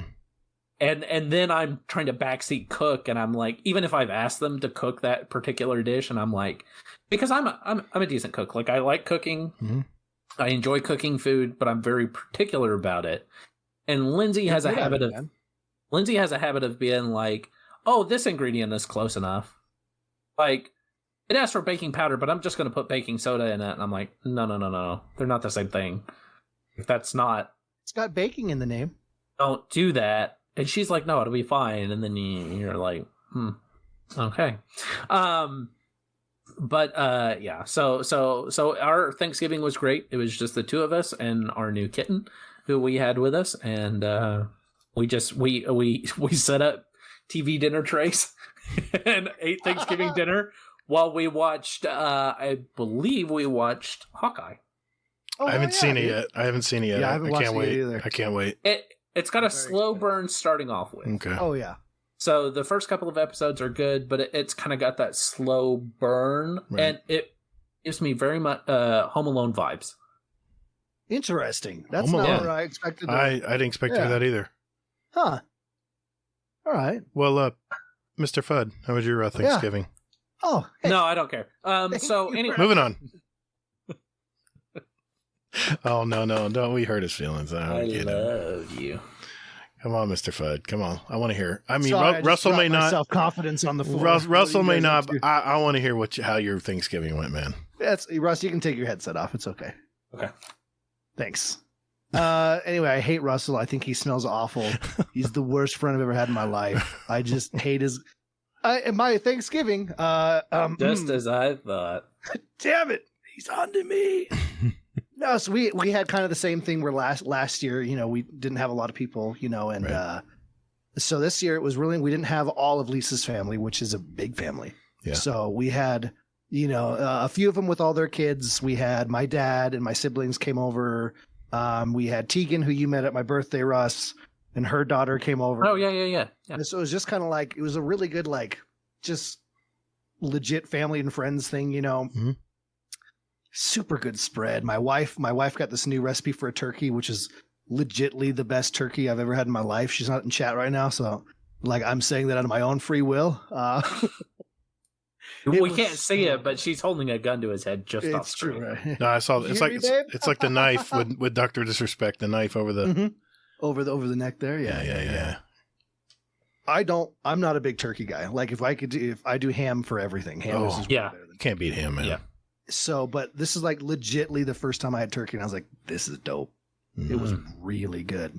And then we had ham. Our friend came over. She made these jalapeno poppers with the cut jalapeno, all the cheese inside, wrapped in bacon, all the all the spices in there and whatnot. Oh, it was good. I'm getting hungry now. I love jalapeno poppers, but they run through me. Oh, yeah, absolutely. But it was worth it. I ate them knowing what was going to happen, and it did happen. And, just ignorance is everyone bliss. Brought a different kind of pie. There's this like Oreo concoction that was delicious. And then we did we all just sat around, just told stories, played cards. The kids just ran around the house and that sounds amazing. Never argued. Like they just got along the whole time, which never happens. It was like it was a picture perfect Thanksgiving. It was so good. That's awesome, man. I'm glad you had family over. It's cool. And we've had last year my wife and I I think my two kids, we had just a 4-person Thanksgiving last year, and it was just as fun. So, yeah. Oh yeah. No, absolutely. It can be. I definitely. I know. Prefer it that way. I know Russell's going to have leftovers for probably the whole week now, I'm guessing. So that's the other plus to just having the two of us. Yep. We get all the leftovers. Yeah. I mean, come on, yams. So. Yams. Yams. I still got ham. Like I could have Thanksgiving part 2. Yeah. Oh yeah. And she easily. Lisa also made this. She made she made her own homemade mac and cheese, which is to die for. Yeah. But she made like regular mac and cheese, for the kids. Then she had one that had green chilies and bacon bits in it for me. And oh my God, it was good. Had that layer of crispy cheese on the top. Oh yeah, you gotta bake it. Everything. Bake it after. It's like every recipe has like a block of butter in it. It's just great. Oh yeah. Oh yeah. Yeah, I've been on a diet, and then I'm like, yeah, no. It's a free day. It's a free day, dude. Yeah. Right. You don't even count the calories. It's going to be a free week. It is now. Un-American if you do. It is now. What are you, a communist? Yeah. of Which course. then will put me near Christmas. So I mean, it's a free month. It's a whole thing. Yeah. No, Yeah. for sure. Oh my god. Well, you had some community questions, I believe, Gatr. You want to get into those? Hell yeah. Let's do that, I'm man. down. That sounds like Let's fun. do this. You down, Russ? Yeah, as long as we get to talk about Wheel of Time at some point, Yeah. I'm fine. Yeah, I've been watching it. I don't want to get too into it. No, I don't want to do any spoilers. Okay. Yes, because I've only seen the first 3 episodes. Before we get to that, have you guys watched Arcane, the League of Legends Yes. show? Oh my I have not god. watched that either, I am but not. I am holy not shit. into. I'm not into. All right, I'm gonna piss Hazel up. I'm not into anime, but I know it's I not. don't I think know it's so not. much anime. as I it's know. just an I know. animated show. I like know. anime, but I don't know if I would consider this. It's not. It's not Japanese animation. No, I'd say that because Hazel hates it when I call everything anime. He's like, it's not anime, sure. dude. It's just artistic animation, Mhm. and it was very artistic, by the way. The effects, I everything saw- was so beautiful. Oh my god! It get like the Dota show was incredible. Yeah. This League of Legends one, like Oh yeah. there's mentioning that they're working on an Apex Legends like Netflix show now, Mhm. and so like after seeing the art style and storytelling in Arcane and the Dota one, like I can't like holy shit, they're doing it. We're getting video game movies. It's Awful. Can These you shows- can you imagine if the- Destiny did something like that? All right, let's not carry it away. Okay. So first you had Castlevania, right, which was Incredible. bonkers. Insane. Loved that Yes. show, Yes. and the animation was beautiful. Yeah. And then you have, because we've set up to where we can see this video game fantasy animation, adult animation, that's Yes. been big over in Japan for a number of years. That's Right. why anime is so popular. Right. But it hasn't really become like an American thing where they do like big production animation. But then you had Castlevania, which just I think it blew everybody out of the water. I mean, Netflix. I mean, I feel like most people that I've talked to have watched it, and the animation is just gorgeous, and it is very, very adult, which I am there for. Oh yeah, absolutely. And the voice And is then incredible. The music. Oh. And then you have Critical Role, which I think it made a bunch of studios, because from what I understand, they had shopped it around. Yeah. And all the studios were like, nah, not for us. Right. And then they did their Kickstarter and made $11 million in no time. Yeah. Yeah. Oh yeah. They broke all of their like stretch goals within the first couple of hours. Yeah. Oh yeah. I mean, people were drooling for this, and I think it made a lot of studios go, because Netflix was already starting to do it, Right. Yeah. where they were willing to invest. But I mean, Netflix kind of invests in everything, and then they just kind of see what works, and then they're like, oh, we'll move forward with this. Shotgun method. Yeah. Someone said that about Netflix, where they're like, I really enjoy working with them because they're like, oh, you have an idea? Cool. Here's a shit ton of money. Just do it. You have a half-hour Well, comedy because- show? Come on down. Yeah. Here it is. Well, and I feel like that has worked so well for Oh them, my God. because Yeah, it has. it appeals to some audience, and then they can go, they have so much money that they don't even know what to do with. So first of all, you have a huge tax break. Even if they have a flop, it's Write a it huge off. tax break Write for it them, off. because they go, boom, this didn't work out. It cost us money. It's a write-off, and then if it does work out, boom, they make more money. And I think it works really well for them. But the point is that, you have, Netflix, which had kind of started to dabble in it a little bit, but I think they were mostly like, what's the worst that could happen? Right. And then you saw Critical Role come in, and I think that's when studios go, ooh, we're missing something here. Mm-hmm. Yeah. Because then Amazon picked them up and was like, hey, we'll give you $10 million more to make this show and do it. And I mean, that kind of brings it around to Wheel of Time. But anyway, Yeah. the Arcane, I got on a tangent. That show, I loved every second of watching that show. Yeah. I love to draw, and the animation style, the artistic nature of it, the style that they brought to it. I love to watch like the little explosions and their smoke effects. Yes. Oh, they're insane. Just like I've never seen anything like this in animation. It was so beautiful. The art style on the handmade grenades. Oh my God. Everything. It was just gorgeous. And I'm not a big animation. Yeah, the Spider-Man series that came out at the movie theaters, Right. that was probably my favorite so far. I mean, the animation in that was next level, but Oh yeah. but I can't remember the name of it now. Anyway, but yeah, Arcane? this was the Spider-Man animated series that came to the movie theaters Cell shading. into the Spider-Verse. Spider-Verse. Man, that was that. My wife is not even. Really open to My games, wife yeah. doesn't even like Marvel or any of that, and she was like, "That was a great movie." It's beautiful. Yeah, Mm-hmm. the effects were amazing. And the story was so good in Arcane too. Yeah, it was. Oh, It yeah. was. Hey, I wanted to go look into League of Legends. Yeah, I know, right? Don't do that. Don't do that. But no, I play the fast game. What's it called? The turn-based game, TFT Tactics.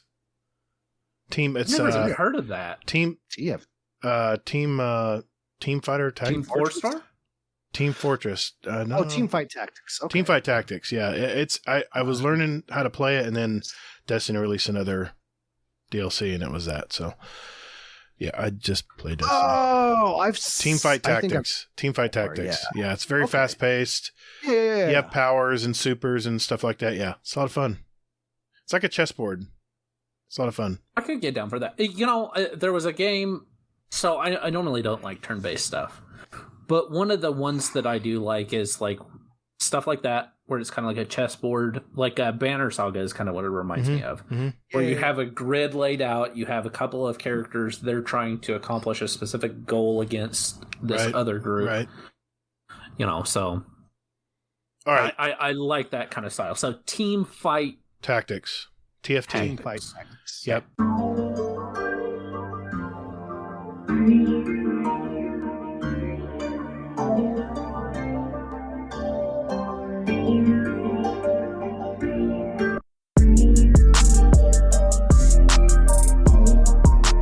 Hey Guardians, would you like to send us a question for the show? Well, there's 4 ways to do it. Number 1, join our Discord server. There's a join link in our show notes. We have some great gamers in there, by the way, and you can just lurk or hang out or jump right in and talk with us. There's also a channel labeled Podcast Questions where you can type in your question for the show. You can also email us at guardiandowncast@gmail.com, or we also tweet out almost every week about our upcoming show, guest, and you can respond there with your questions at guardian_d_cast is our Twitter handle. Finally, you can send us a voicemail with your questions at speakpipe.com/guardiandowncast. Remember, that's all one word. And we'll play it on the show for you guys. Speakpipe is honestly my favorite thing. But anyway, thank you for all you guys do, and toddles. And later, Guardian.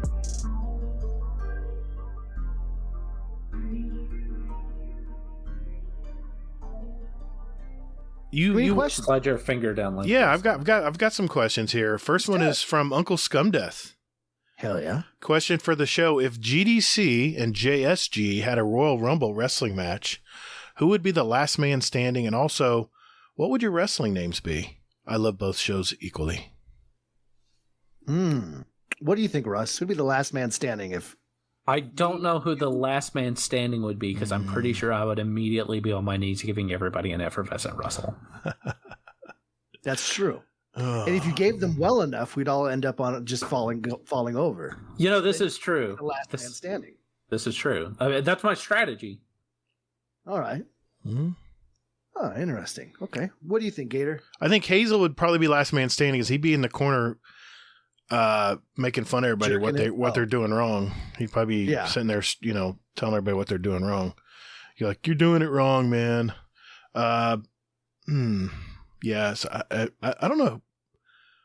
Yeah, I'd say Hazel, because he would probably figure out how to sit in the corner and not have to fight.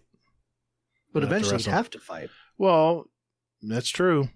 But he'd have it all figured out by then, and we'd be all tuckered and tired out by then. Right. So Yeah.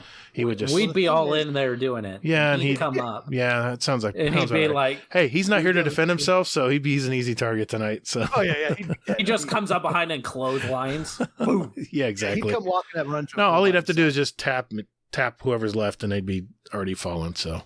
So I'm gonna say me, not because of any fighting prowess. Mhm. I sweat a lot, so I feel like I'll be hard to grapple with. Slippery. because slippery when wet, Hell So yeah. he'll be slipping and sliding, trying to grab me because I'll just be a sweaty, gross mess. He's got a And natural lube, everybody. It's true, yeah. It's like KY on steroids. Oh, man. That's TMI. Yeah, Amazon's actually suing me because I've been selling my own sweat. It's crazy. It's for your pleasure. Oh, my God. Yeah. Oh my God. Wow. Yeah, sometimes I'll put slinkies on my arms so it's ribbed for her. I mean, what? Right. There are so many questions. Well, ask away, Russ. I'm there. I'm ready. We'll have to save that for our After Dark show. Okay. Yeah, no worries. Starts with "Will you fist me?" and ends with a question mark. The answer is yes. I'm on the next plane. Okay, let's see. I have one from, wow, man, I tell you, our community just kicks ass. Every week they flood us with questions, and it's nice to have that luxury to just pick through whatever. All right, here's one. Know what that's like. Here's one from Golden God. Question for the show: turkey or ham for Thanksgiving, and what's the go-to dessert? Oh, ham. Yeah, definitely ham. Yeah. Sorry, I gotta go turkey there. It's just that's what I've been raised on. See, I was raised on turkey too, but it's so dry. Not if it's done right. If it's roasted just right. Well, I've never had it done right. Apparently, then A done right turkey is still not better than a done right ham. I think. No, don't get me wrong. Ham is just so juicy. Ham is way A better. Christmas ham is hands down with the So with the let's brown say sugar. you're having a Christmas ham at Thanksgiving. Would you still rather have the turkey? I'd probably have both because why not? Yeah, but which one would This you is fair. If I had to pick, I'd probably still go with turkey on Thanksgiving because my mom makes some killer gravy, man. Tradition. I can't pass on the gravy. Yeah. I Yeah. think we can't really answer that question until we go to everyone, all Yeah, of right. each other's There you go.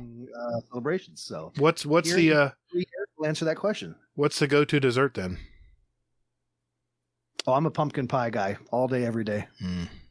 I You, love pumpkin pie. But you, Russell. I gotta agree. For Thanksgiving, it's got to be a pumpkin pie with some whipped cream, or Cool Whip. Yeah. Also, I do like my grandmother's chocolate pie. Like it's some of that with some like heavy just Cool plain Whip. chocolate pie. I don't know if it's a texture thing that eventually I'm just like, "Ugh," but Okay, it's not your typical chocolate pie. Like it's not like the Marie Callender's chocolate Yeah, pie or anything like that. This is like good, like almost like a ganache. ooh, yeah. Yeah, melty in the middle, and especially when it's nice, fresh out of the oven. I do ham for Thanksgiving, and then we do prime rib for Christmas. Oh man, that sounds good. Oh hell yeah. That sounds really good. Slow good. cook that stuff what's all your day. dessert, Gator? Yeah, man. I mean, we had like 10 different desserts there on that spread. I put a picture of it in our Discord. Man, that's a tough question. My mom makes a mean chocolate. It's like a chocolate bark. It has peppermint. Ooh. Oh, I think I ate more of that this week than Sold. anything else. It was really good. Chocolate with a coat. Russell. Rubbing his nips. All right. Let's see. A few more here. Let's see. we gotta move on from Please, that. Wow. Oh, this is a great one. Ronan Red Lion. Question for the show. What's the craziest thing you've had or heard happen in the background while online gaming with other players?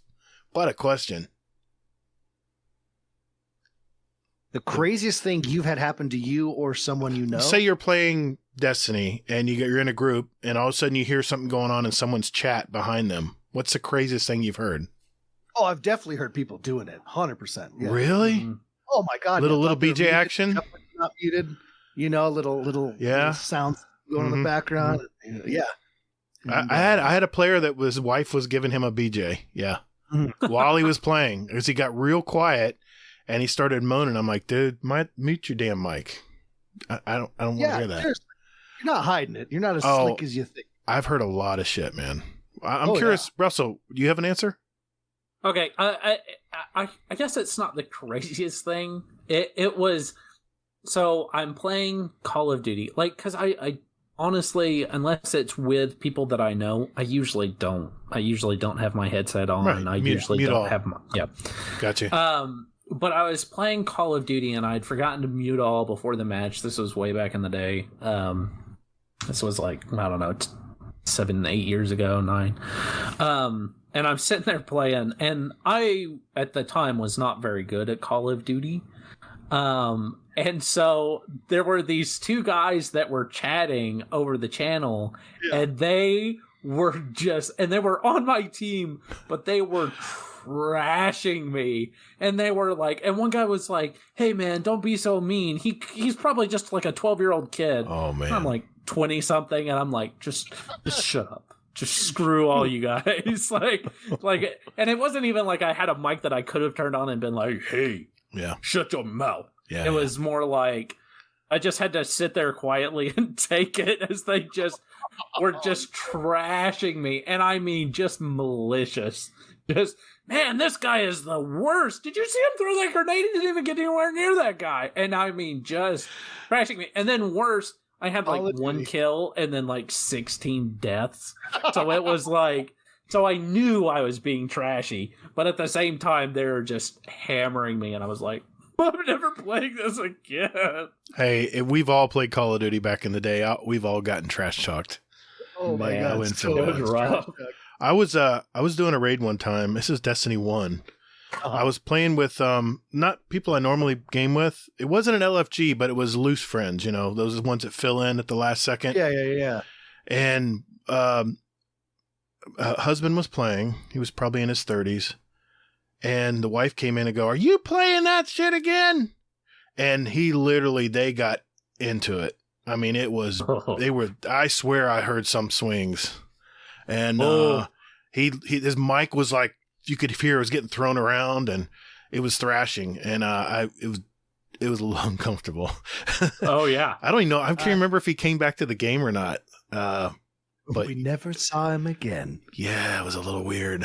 Dude, yeah, I've had the generic kid arguing with his mom in a screaming match thing. Of course. Yeah. It was the original Red Dead Online in Red Dead Redemption 1. Right. We were holding this big fort in Mexico, and this kid was on the other side of the field just charging us over and over, screaming for Narnia at the top of his lungs. Super young, squeaky. And legitly, you heard the door in the background swing open, and his mom coming in and screaming out, shut the fuck up! No one wants to listen to you." And just totally laying into him, and he starts screaming at her back, you know. And they're just going back and forth. Horrible name calling. "I'm going to turn this off, throw it out the window. You're never going to see it again." And then you see him running, and all of a sudden you hear him go, "No!" And then silence, and then his character's running in spot, and then all of a sudden, whoop, logged out. Yep. Oh no! Yep. That's where they've unplugged the PlayStation. Yep. There was the other time we were playing Red Dead 2 where the guy came on and he was trying to defend. So Brett runs out. Okay. I think we've told this story before, but it's hilarious. So we're in the saloon in Valentine. Mm-hmm. Yes. And we were just being crazy just because it was like right towards the beginning like of Red Dead Online, so there wasn't really much to do. Mm-hmm. So we had just rode into Valentine. There's like 3 or 4 of us, and all of a sudden, like, we had gotten in a fight in the middle of the saloon. We had all been, like, drinking, so we're all like, whoa. And all of a sudden, I see Brett run out of the saloon through the doors, and then you just hear Brett over the mic going, oh God. Oh, that was so real. He's like, so he runs out, and he is in an alley, and he chokes this lady to death. Who was a player character, and he was like, that was so real because he was in like first person or something like that. I did this in first person. Oh my it's God. nighttime. There's a lamp in front and a lamp on the side building, and so I tackle her in the side alley, first person, and you don't just like, it's not like you're standing side by side, you choke and they're dead. Like, she's struggling, and everyone knows the graphics, right? In Red Dead Redemption 2. So she's struggling and like grasping at my hands, and she slowly, her knees buckle as she like ends up closer and closer to the ground.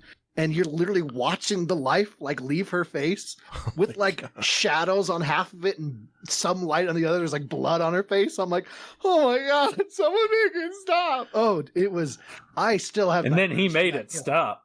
And then I made it stop because she was definitely dead. So then she comes back, and we had they had just released the bounty hunter because we had gotten the reinforced lasso, and we tied her up and then just laid her on the bar, and like just left her there while we're all drinking. And this guy comes up and he's like, "I'll save you," and he's trying to act like this white knight. And I swear we killed him.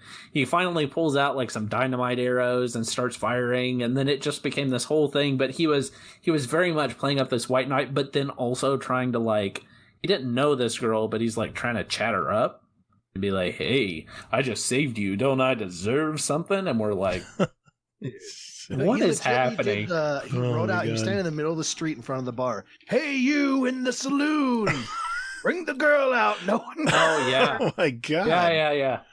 And we just start chucking knives through the window at him. Just Yeah. It was pretty fun. Like, he was definitely role playing. Yeah, he did. All right. I've got two more. Okay. 2 more questions. One is from Mr. Carpo Leader, which I believe is in our chat tonight. Question for the show: what exotic would you turn Savathun into? She's currently frozen in like a stasis. Mm-hmm. I mean, I think a lot of our NPCs have said, "Hey, we can turn you into an exotic if you don't shut up." What would you turn Savathun into? She's like the I would say the goddess of deceit and trickery. So, with that in mind, Hive, right? She's Hive. She's a Hive queen. Yeah. Well, Witch she's Queen. The Hive Queen. She'll be the Witch Queen. Will be the next DLC for Destiny. Yeah. Right, because she was Oryx's sister. Mm-hmm. Oryx used to be a female, right? Yep. Before it became. Yep. Exactly. I know Nicely someone done. mostly associated with the Hive because the Hive are freaking awesome. Super cool. Yeah.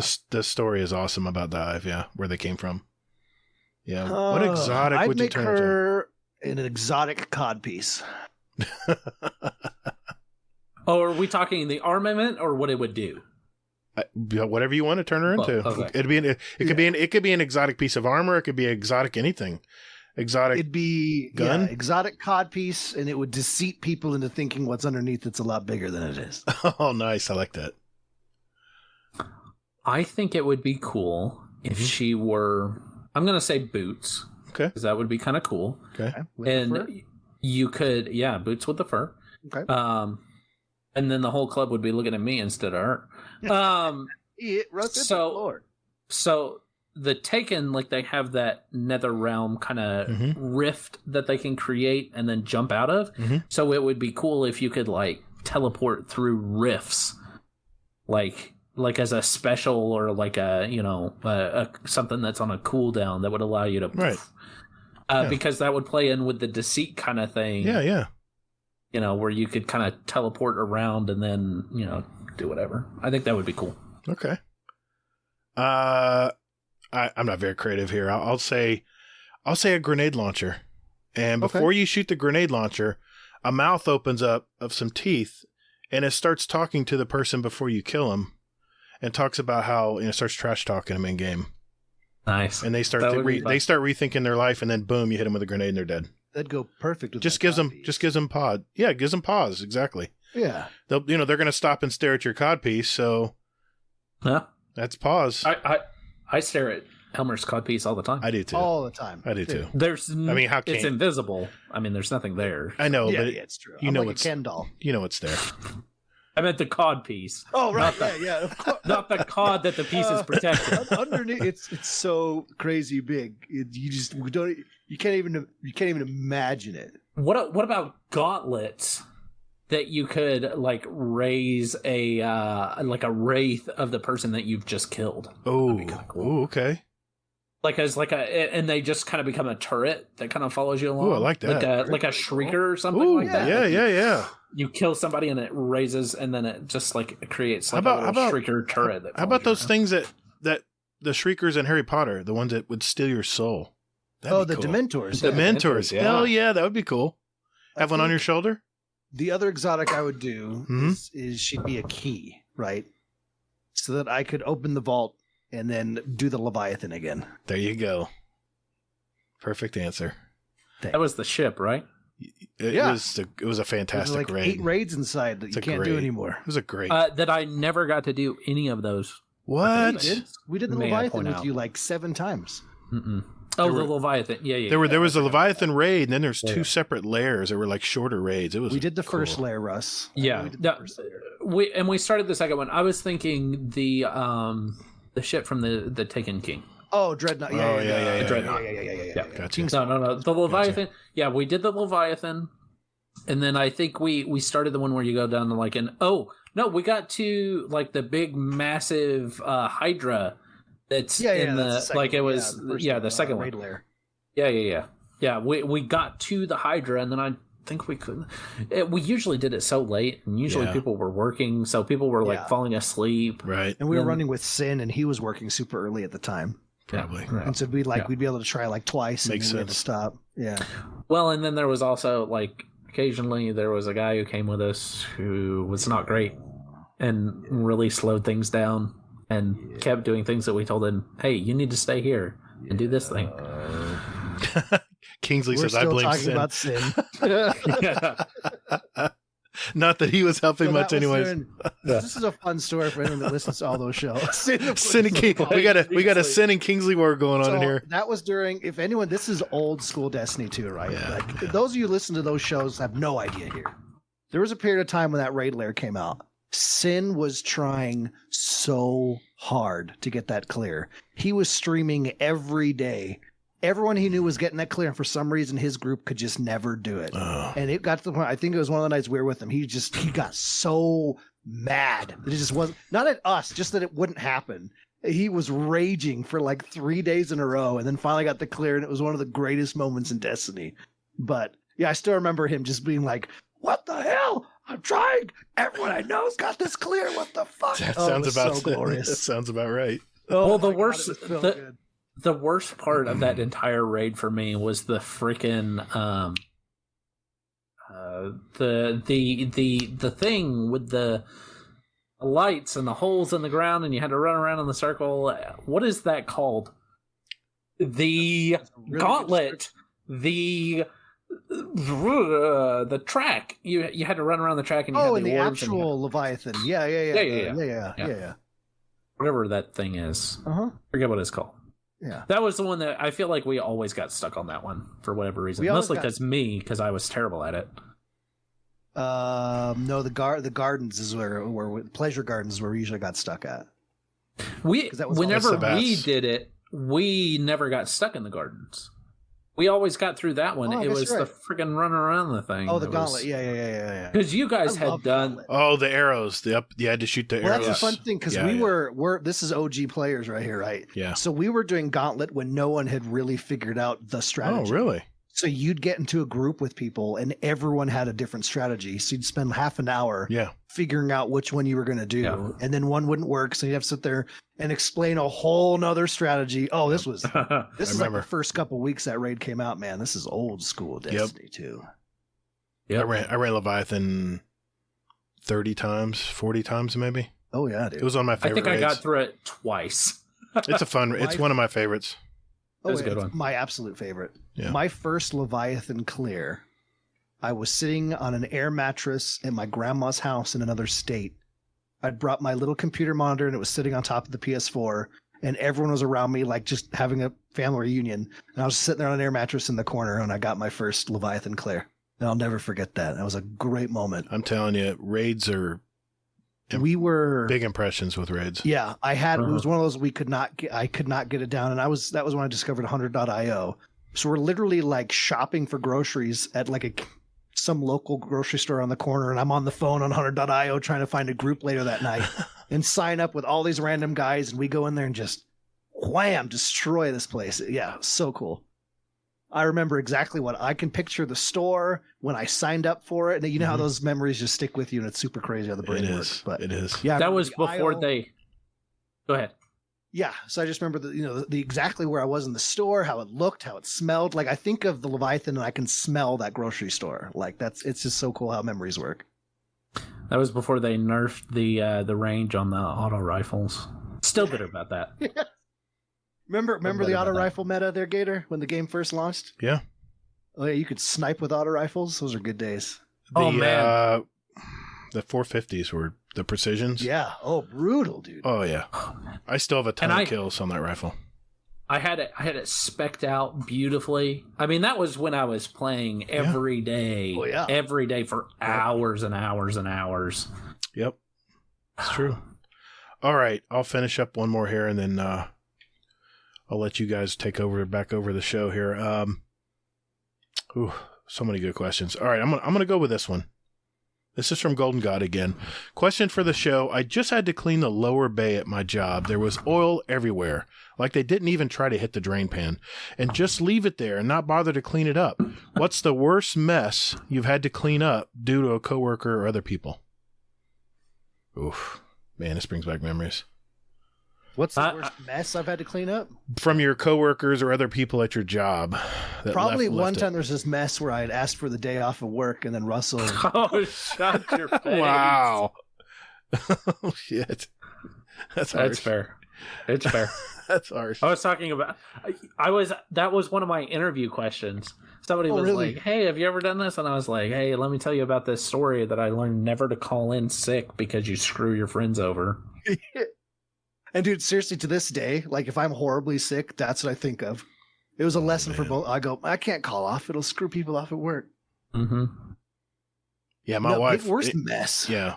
I don't know. Teachers you got a story. Teachers are so spread thin. I was just mentioning that people are calling sick. My wife has never called in sick in like 5 years because she's an administrator, and if she misses, that means all the rest of her team has to do her duties in addition to their own stuff they have to worry about. So I totally get when you're calling in sick, it messes up routines. So I was a stockman at a public supermarket for a while, and there's nothing. Now I know in the region that you live in. Yep. Southeast. Well, I'm in Florida, and they're around every corner here. They're chicken. Yeah. Yes. Love their chicken. Oh, they're anything in their meat department's top notch. Their produce is good too. I mean it never failed. I would always drop an applesauce, big giant applesauce in the glass jars. They were such a pain in the ass to clean up, and of course when there's a huge number of customers that would do it and just keep on moving down the road, move the nether aisle like nothing ever happened. And of course we get called to it, and it's like, it's sticky, gets all over you, and there's glass shards everywhere just waiting to cut you as you're trying to pick it up. So yep. I could think of a lot of different ones, but that's the one that come to mind right away. Do you guys have it on? Russ. I have a couple. I have a legit one. Go for it. Okay. Bring it, Russ. Okay. So one of the ones where somebody else created a mess that I had to clean up. Mm-hmm. Because there's a story about, I used to work at Jack's Family Restaurant. They probably have them over in Florida. They have the best buttermilk biscuits. Their breakfast, good stuff. Okay. They're big in the Southeast. Okay.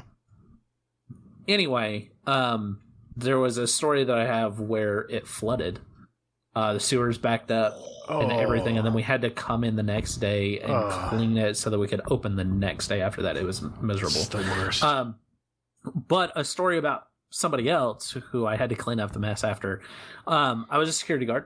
Mm-hmm. I worked at a trucking entrance for CVS. So it was a distribution center, mm-hmm. and there was this guy, and I don't know if you've ever worked with truckers. Truckers are great, but they're also kind of their own breed of people. They're kind of like modern day cowboys. Like, mm-hmm. some of them are cool, some of them don't ever shower, and they're very disgusting. Yep. Oh, yeah. Some of them are just old and crotchety and rude.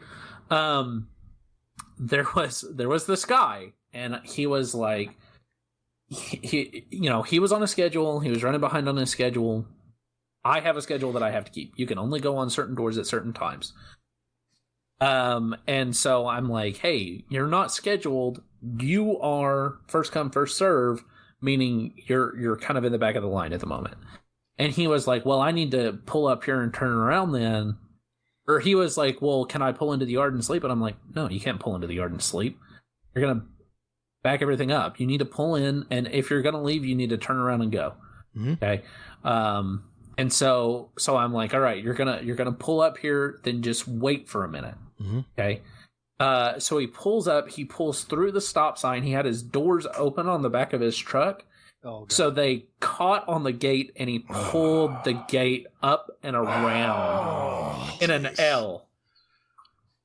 And there's like 10 other trucks out here at this point because it is the busiest time of day. Right. It is 7:00. Trucks need to be on doors already. People are coming in. I mean, it's crazy. And this guy, and so he gets stuck, and then he comes out and he starts yelling at me. And I'm like, when you close my doors, do you not man? see? There's a big sign that says "Stop here for inspection." Mm-hmm. Don't continue past this point. It says stop here. Mm-hmm. I was like, and he goes, "What are you saying? I can't read?" And I'm like, I'm just saying that the sign says "Stop here for inspection." And he like was asking for my manager, and then like the guy over like loss prevention comes out, and he was like, he starts yelling at me because he's like, you didn't notice this guy was pulling the gate around and messing the gate up? And I'm like, I got 15 other guys out here. It's not my responsibility to watch out for this guy. He goes, why didn't you take pictures? I'm like, with what? What do you want me to take pictures with? You didn't press the big stop truck button? Come on, man. Yeah, I know, right? So that was the biggest mess that I had to clean up. It was more of a logistical mess than that's still mess.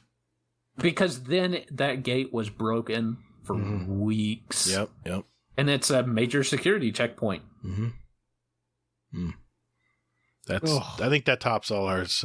Yeah. There's no reason. That's literal destruction of all the property. No, yes, yeah. Mm-hmm. Yeah, you win, Russ. You win. But I want to hear yours though. Okay. It was actually, I don't know if you remember this. It was while we were at Party America. Mm-hmm. Okay. It was during Halloween. We had, all the Halloween help, right? Which I believe that's how you started, right? It is. Yeah. And we had this girl. Do you remember Sexy Butterfly? Yeah. Okay. So we had this girl that wasn't there very long. Mm-hmm. So she shows up to work one day, very drunk.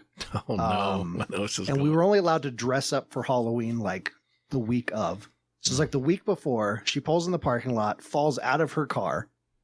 She was a very large lady wearing a Sexy Butterfly costume, and it did not fit her at all.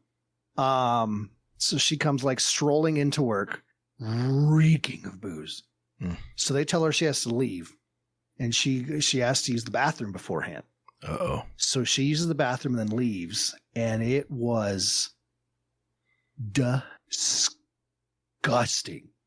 It just, everything you can think of, everywhere. Just everywhere. And there's no janitor. We are the janitorial crew, so we had to clean that bathroom. Do you remember that, Russ? I remember that bathroom. I don't think I was working that night because I don't remember having to clean this bathroom, and I'm pretty sure I would have remembered having to clean this bathroom. It was gross. I thought you were talking about the girl with the butterfly tattoo. No, not Karen. Not Karen, no. Okay. Well, actually, I remembered her name. What the hell? That was like 30 years ago. Wow, that's because Karen was awesome. She was badass, yeah. Her last day of work, she got all these party streamers and put like this big "fuck you, Party America" like across the whole lobby with these big streamers on her last day and left. It was awesome. How do you not forget that? I mean, how do you not remember that? Yeah. That sounds like a special lady. Sexy Butterfly was she was a mess. That's good. She was a mess. Well, hey guys, thanks for indulging me and answering those questions. Yeah, is that all the questions? I've got more, but they're more Destiny related, so okay. Yeah, it might be a little tougher to answer. Yeah. No, you know what? Answer to the best of my ability. You know what? I'll throw another one out. I got another general one here. Let's do another one. This one is from Easy. He's one of our co-hosts from long ago, and he had a good question here. Let me get back to it here. And I wanted to answer this when Hazel was here, but it's such a good question.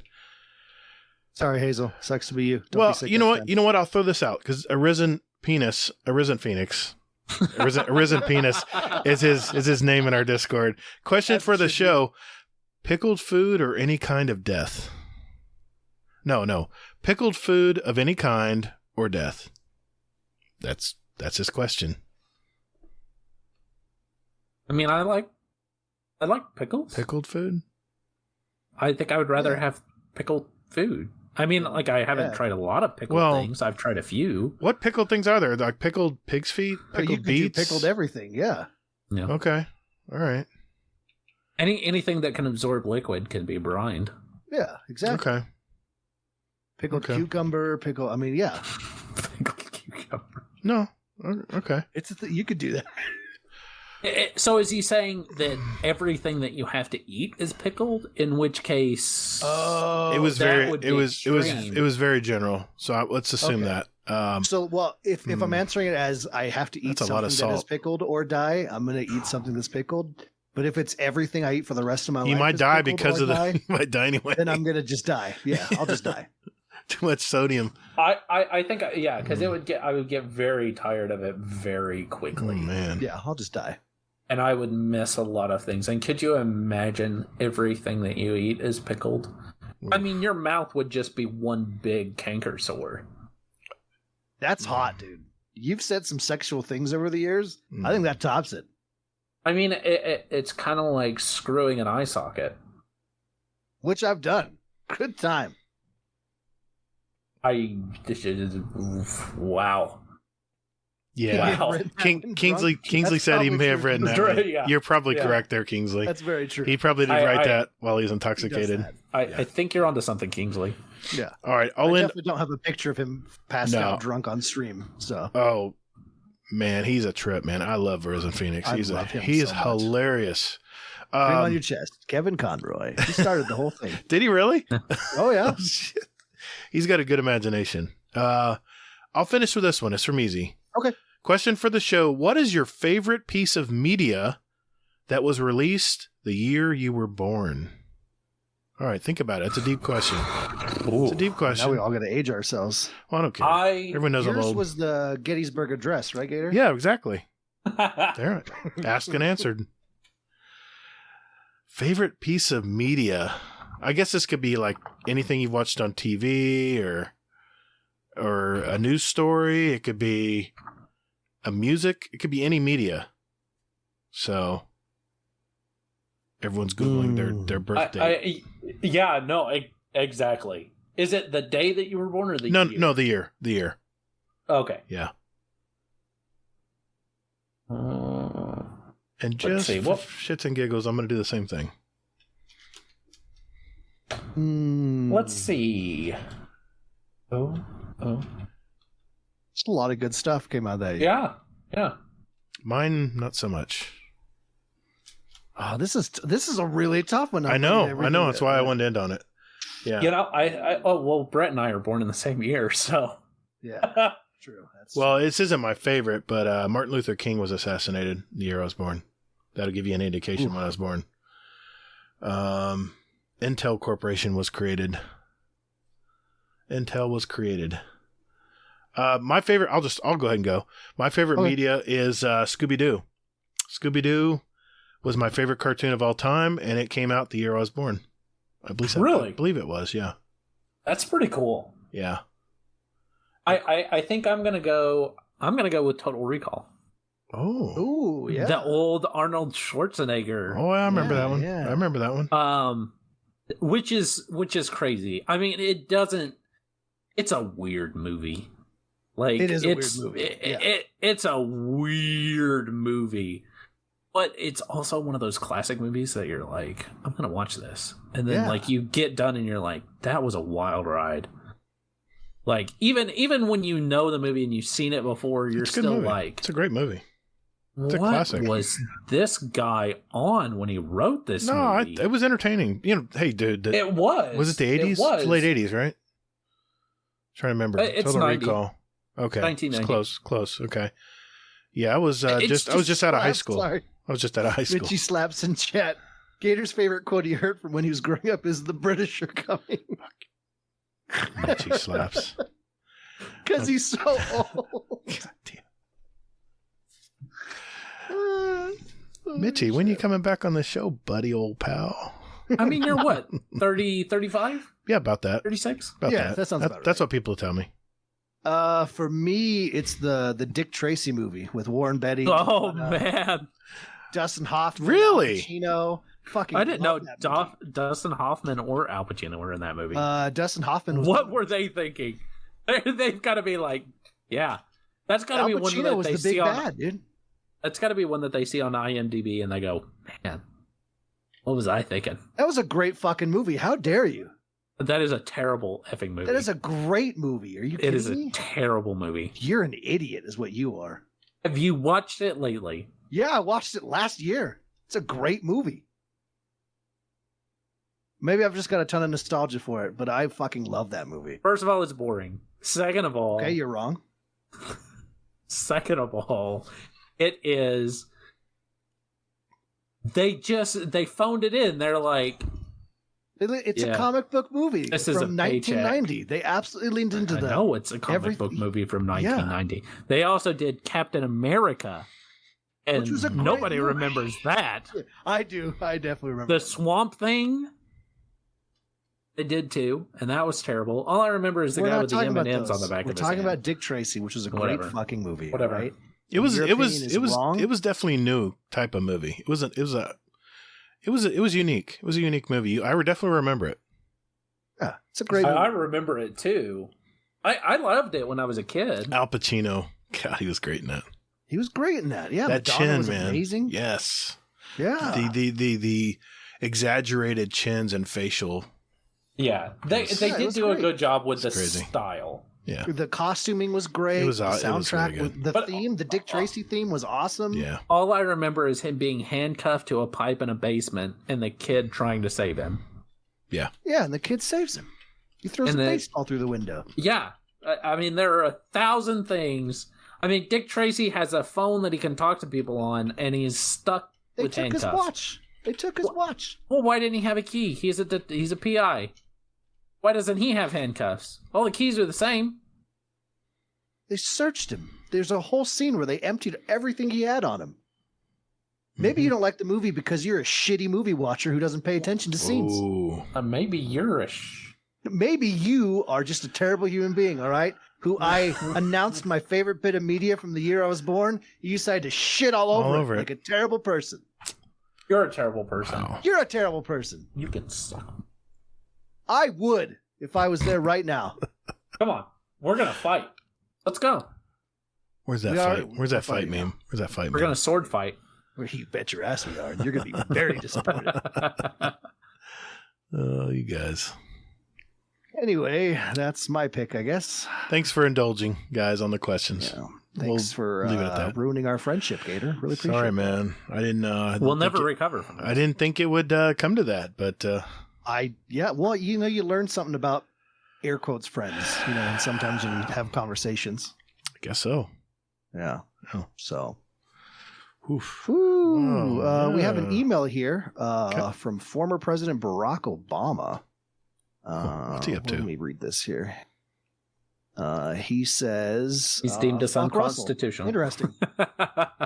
Weird. Huh. Hold on. He's listening for his wife right now. Oh, are you calling? Oh, he's calling Obama right now. Hold on, everyone. Oh, Former President of the United States of America. Hey, Obama. Yeah. No, it's me. You know who this is. Imagine not being on first name terms with. What? All right. It doesn't matter how I got the number. All right. It doesn't matter. He just sent me another email. He said I'm on the phone with this idiot right now. Look. I don't care if you're going to send the Secret Service after me. No, look. Okay, look. I just needed to verify that Dick Tracy was the worst movie ever made. He just emailed me again. He said I'm going to lie to Russ right now and tell him I hated it, but I really loved it. We should watch it sometime. Yeah, I know. No. I don't know. Look, there's this guy. His name's Brett. He thinks it's a great movie. I know it's shit. Look, you tell him. You tell him. Look, yeah, I know. Well, I can give you his Just address, and then you can send the Secret Service over there. It seems 30 really mil. fragile. 30 mil. Really fragile. Look, don't hang up. He hung up on me. But he said it was a crappy movie. That's not what my emails back and forth while you're on the phone say. So, Shit. I don't know what you want from me. Sorry, I asked the question. I don't know. Yeah. Obama Llama Ding Llama Dong. Ding Dong. What's happening, Captain? If I ever get the chance to interview him on this podcast, that's 100% what we're doing. Oh, man. Obama Llama Ding Llama Dong. Ding Dong. What's happening, Captain? Holy shit. Free world, huh? Hell yeah. That's so funny. Can we talk about... Have you seen The Wheel of Time, Gatr? Yes, I've seen the first 3 episodes. Hell yeah. Okay. Yeah, I've only seen the first. It was so far, outstanding. Outstanding show. We won't do spoilers. Yeah. No spoilers. I won't spoil anything. This show is so... Like, even Lindsay, she's like, I think this is my new favorite thing. Yeah. Like, she has gotten that into it. She's like, this is better than Harry Potter. Wheel of Time itself has been a meme for this podcast for a long time. Really? Because of Russell's constant desire to bring it up in the best way. It's I'm just so shitting good. on you because you're an idiot. Oh, yeah. Um, No, yeah. Well, Dick Tracy terrible sucks, taste. so... Yeah, well, anyway. Another email coming in from Obama Llama Ding Dong. Oh, shit. He says The Wheel of Time is great, too. He does, because he's got good taste in shows and movies, unlike someone. But no, so I had 2 of my nieces were over this weekend, or this last couple days, and I was like, hey, like they're huge Lord of the Rings, high fantasy, people. And I'm like, they've never heard The Wheel of Time. I'm like, all right, we're gonna sit down, we're gonna watch this together. So it was me, my wife, my 2 nieces, and we sat down and just plowed through all 3 episodes, and we jumped at the right moments, we all screamed at the right moments, we all cheered at the right moments. You could feel no one breathing for half the time in the room. It was such a cool experience, and it ended, and they all went, I want more. Yeah. This is the greatest thing I've watched. And me and Lisa were talking about it for hours last night. Right. So, and Gatr, have you read the books? I did not read the books. Okay, good. This is awesome. I didn't have to. Brett, you've read I've read first a book and a half. Book and a half. Yeah. And Gatr, you've never read any of the books. No books. Has anybody ever described the story to you or anything like that? No. Okay. No. Okay. So listened to our phone. Yeah, well, good, because I watched it having read the books, devoured the books, and having listened to them and read them several times. It was a thing that my dad enjoyed, and then, because he enjoyed it, I was like, hey, I want to give these a shot. It was just something that I fell in love with. So what are your guys' thoughts, specifically Gatr, and then I want to move to Elmer, because we're getting fresh eyes, and we're getting, okay, I kind of know where the story's going, at least in this first season, and then we'll end with me, because Okay. Yeah. So go ahead. So what did it see? What are some of the things that stood out to you? What are some of the cool things, if we can avoid spoilers? But I was a big Tolkien reader. I read the Hobbit and the Lord of the Rings, all the series of books when I was younger. Right. So coming from that background, I got Lord of the Rings vibes from the show right off the bat with the... Oh, yeah. I don't want to spoil too much here, but there was a couple nice twists in the 3 episodes. Right. A couple twists. I was like, whoa, I didn't see that coming. So it was very original. It happened fast. It did. Very original. And, well, a series is good when you watch the first hour and you're like, on to the second, on to the third. Or you go, that was an hour? I watched all 3 episodes in one sitting. It was that good. Or you get to the end of it and you're like, I need more. Can't wait a week. Like, why are you, what is happening? Yeah, just actually the 4th episode just came out yesterday or today. Yesterday, yeah. Yep. Yeah, we watched it today. Yeah, very good. They come out every Friday. Very high production value. I got Witcher vibes a little bit too from the Witcher series on Netflix. Yeah. But never knowing anything about the story. Yeah, I loved it. I being a Lord of the Rings fan, I flowed with it pretty easily. I mean, my wife maybe would have had more questions because she's not really a fantasy reader. She reads more crime novels and stuff. So, yeah, I loved it. I love fantasy stuff like this. I eat it up. Oh, I eat it up, man. And did it so well. So because it feels fantasy. Like Game of Thrones was kind of low on the fantasy side until you got to like the dragons and the Nightwalkers, but there wasn't like big magic moments with wizards doing crazy stuff and doing these things. And Thrones was more of a character. You had to really get into each character. There was a lot of character building in that. That's why it was such a long series. Yeah. Mm-hmm. So here's a question that I have for you, because this isn't necessarily spoiler. It's your opinion. We know that the dragon is a big pivotal figure in this world. Mm-hmm. So, and Moraine believes that there are 5 individuals who could possibly be the dragon. Yep.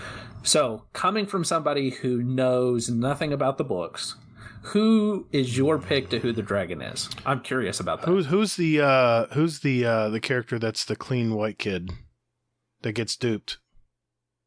I don't want to get too far into the weeds here. The character, the redhead, or he's a blonde-haired guy, blonde-haired kid. He's the one that didn't want to sleep with certain person. You see him? You follow? When he was caught in the room. Yeah. The room. I know exactly who. That's who I think. Yeah. I'm probably getting led down the wrong path, but that's who I'm guessing. I don't remember his name. Okay, Rand. Okay. Yep. That's who I think. Okay. Brett. Yes. What are your thoughts? I just hit the microphone. Sorry, I am very excited about this. What? I can tell. I can one tell. Of your most favorite things in the world is this show. Why would you be excited about that? Well, Russ, honestly, I thought it was fucking garbage, right? Yeah, I hated every second You're just getting of it. back to him about that other movie. It's just man. like right? the characters were boring. Like the costume was weird. Too many bright colors. Like Al Wait, you didn't Pacino like Al was in it at the Pacino? time. It was kiss on the lips. I don't think he was in it. That's amazing. Great callback. That's actually scary that we both went there at the same time. Great callback. Great job. But honestly, dude, like there was moments that I was like, this is perfect, and there was stuff that I was like, that's exactly how I pictured it. There's a couple characters where I was like, that's not exactly how I pictured it, but like I get why they're the way they are, you know. Right. And then the really fun thing is knowing like the story going on there. Right. Is I could sit there and listen to my nieces and my wife be like, oh, look at this. I really like this. What's going on here in this village and everything here. And I'm like, Just wait.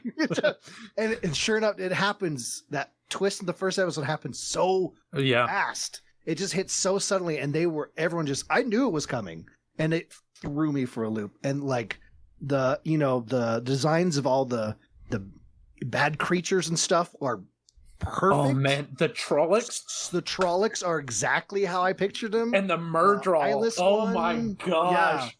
Yeah. And so many different characters and locations. And well, the biggest thing, so I looked it up, they filmed it in the Czech Republic. Did they really? In Prague. The main thing was we were watching it and all of us were just like, I've never Beautiful. seen locales like this in a movie ever. And it was like, there's that beautiful gray mountain range, and through the middle of this mountain range, there's white beaches with a gorgeous blue river through it. And I'm like, gosh, it was so I've great. never seen something like that in my life. Oh my God, the locations are amazing. We kept talking about everyone's costumes. I love his coat. I love her dress. I love this frock. I love this whole, and like, it's so different than things you normally have because there's so many different, places for people to be from and in traditions and stuff. And it's just like, everyone's just amazing so far. And the story's great. The acting is phenomenal. So good. Magic is like, oh my gosh. Fuck yes. Yes. Oh my, it's just so perfect, dude. It gets better because you guys haven't seen the 4th episode yet. It gets better. There's excited. some really cool stuff in the 4th episode. There's obviously, something just like, Lord of the Rings, anything, there's things that happen out of order or get changed around a little bit. And honestly, like all of it, I went, I actually kind of really dig this as a visual media. That change makes perfect sense. Right. Well, and that's so coming from my perspective, I've read the books, I've devoured the books, I've read them many times, listened to them. I know what this character does next. what they said. I mean, it's almost to the point to where I'm like, I know what they said here, right? And even names of places, because they've made significant changes from where the book was. The first one is that they're a lot older in this iteration. Mm-hmm. They're a lot older than, they're like 4 or 5 years in the books. They were like 16. Yeah. And they, in the books, it's approached much more from a perspective of they're innocent country folk that are introduced to this much, much wider world and all these different cultures. Like, one of the big changes, because this isn't spoilery, Rand and Egwene don't have as a closer relationship. They're still very much like childhood sweethearts, but it's still kind of kept at a distance because of the cultural aspects, at that time, where they would have never been unchaperoned, anything like that. So they're, the relationship is different. They're much younger, and like they get out in this wider world and they're like, whoa, people have sex before they're married? Like to that point, like they're very innocent, where they approached it from a much more adult perspective in the series, which makes a lot of sense. I mean, they're speaking to a much, because in a book you can get into people's minds. Yes, you can tell from a perspective and say, okay, this is the way they're thinking, while things outside are moving differently. And Rafe Judkins, he said very specifically, he goes, if we made them younger, it would have played as a young adult series. Exactly. And this isn't a young adult series.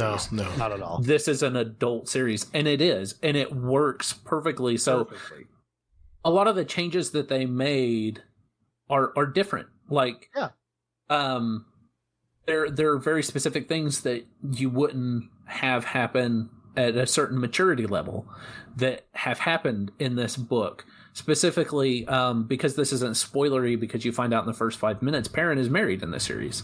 In the books, he wasn't married. And I can see why they did these things. The changes that they make sense, especially for this kind of media, because it's going to, like I was saying before, in the books, you could get inside their heads and say, oh, okay, well, this is why they're thinking this, or this is why they're doing this. But it's also, you've got 300 pages to tell a story. You've got 8 hours to tell this story. I mean, the first book is 40 hours long, read, right? On Audible, that's how long it takes to get through it if you're reading it out loud. So 8 hours to condense down these storylines and these story arcs to get the core of the characters, because that's what they did. Yeah. They took the core of the characters and they said, okay, this is where we're going with this. And this is the story that we need to tell with them. So we're going to tell it in a way that's going to make sense to people so that we don't have to get inside their heads. And they did it so well. I love Matt and Perrin and Rand and Egwene and Nynaeve. What about Rosamund Pike as Moraine?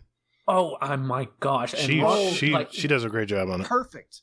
When I saw that she had been chosen for Moraine, I was like, they nailed it. She plays in a lot of fantasy stuff. That's her thing. Oh yeah, but her look, her tone, her look, yeah. Because that's all I had to go off of at first. Right. But having seen her, I mean, it is Moraine. Like, that is Moraine come to life from the books. And I've watched a lot of, like, the behind the scenes, like, the making of this episode. And the way she talks about it, she has obviously read this series. Oh, yeah. Several times. Because she's picking things out of the books to play to her character. And it is... it is gorgeous. In fact, there is an audio version of her reading The Wheel of Time. Oh, I didn't know that. Yeah.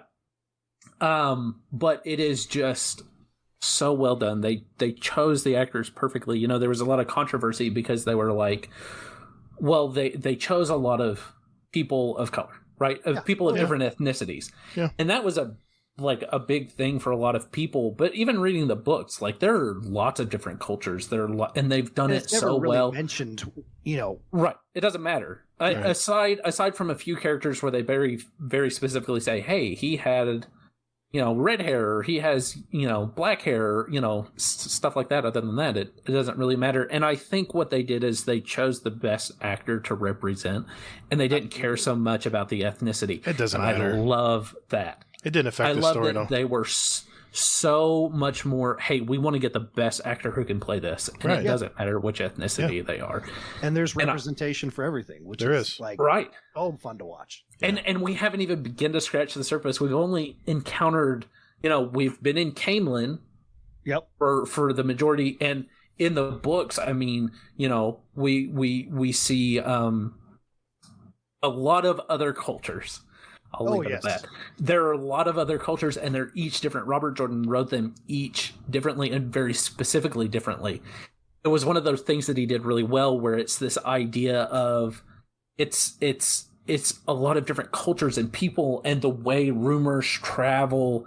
And then they included my favorite line at the end of the book, where it's like, there is no beginning nor end to the Wheel of Time in the Third Age. Or called the Third Age by some, an age yet to come, an age that's past.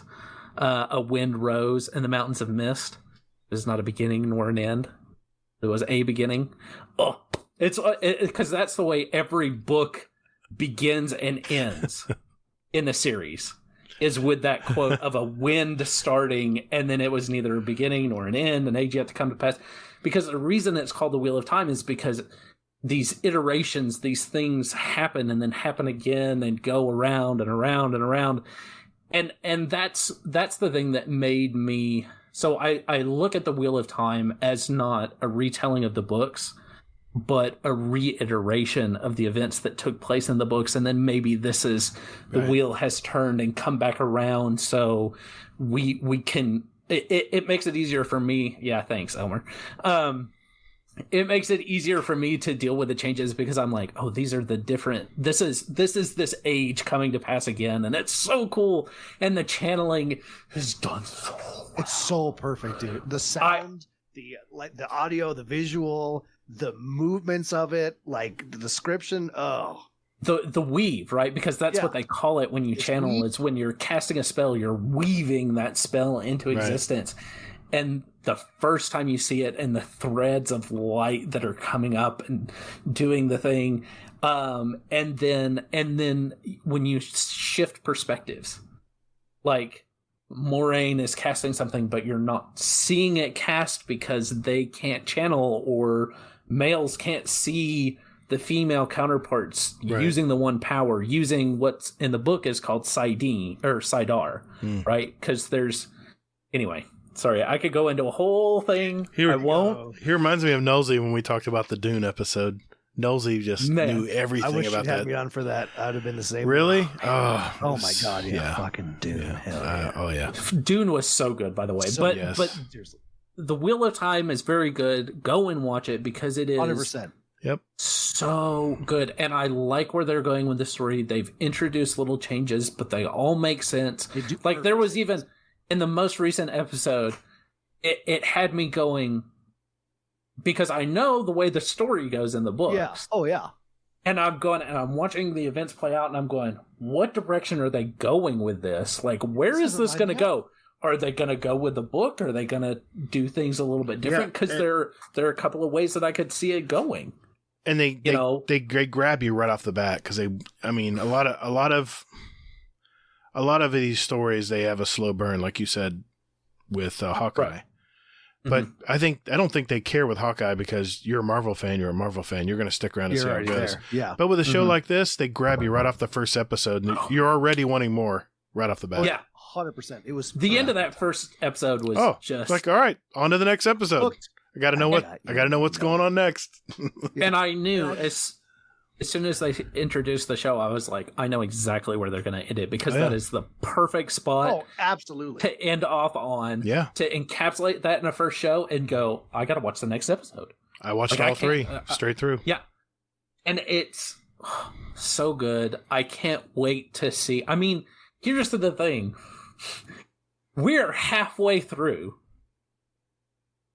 And I know where the story's supposed to go. Mm-hmm. And I know kind of what they've talked about with like how they want to do the first season and how they want, where they want to end it and how they're kind of doing things. And I am like, how are they going to do this in 4 episodes? Like, what? Is there 8 episodes? There's 8 episodes, and the last one comes out on Christmas Eve. Oh, wow. Yeah. You know what else comes out during Christmas time?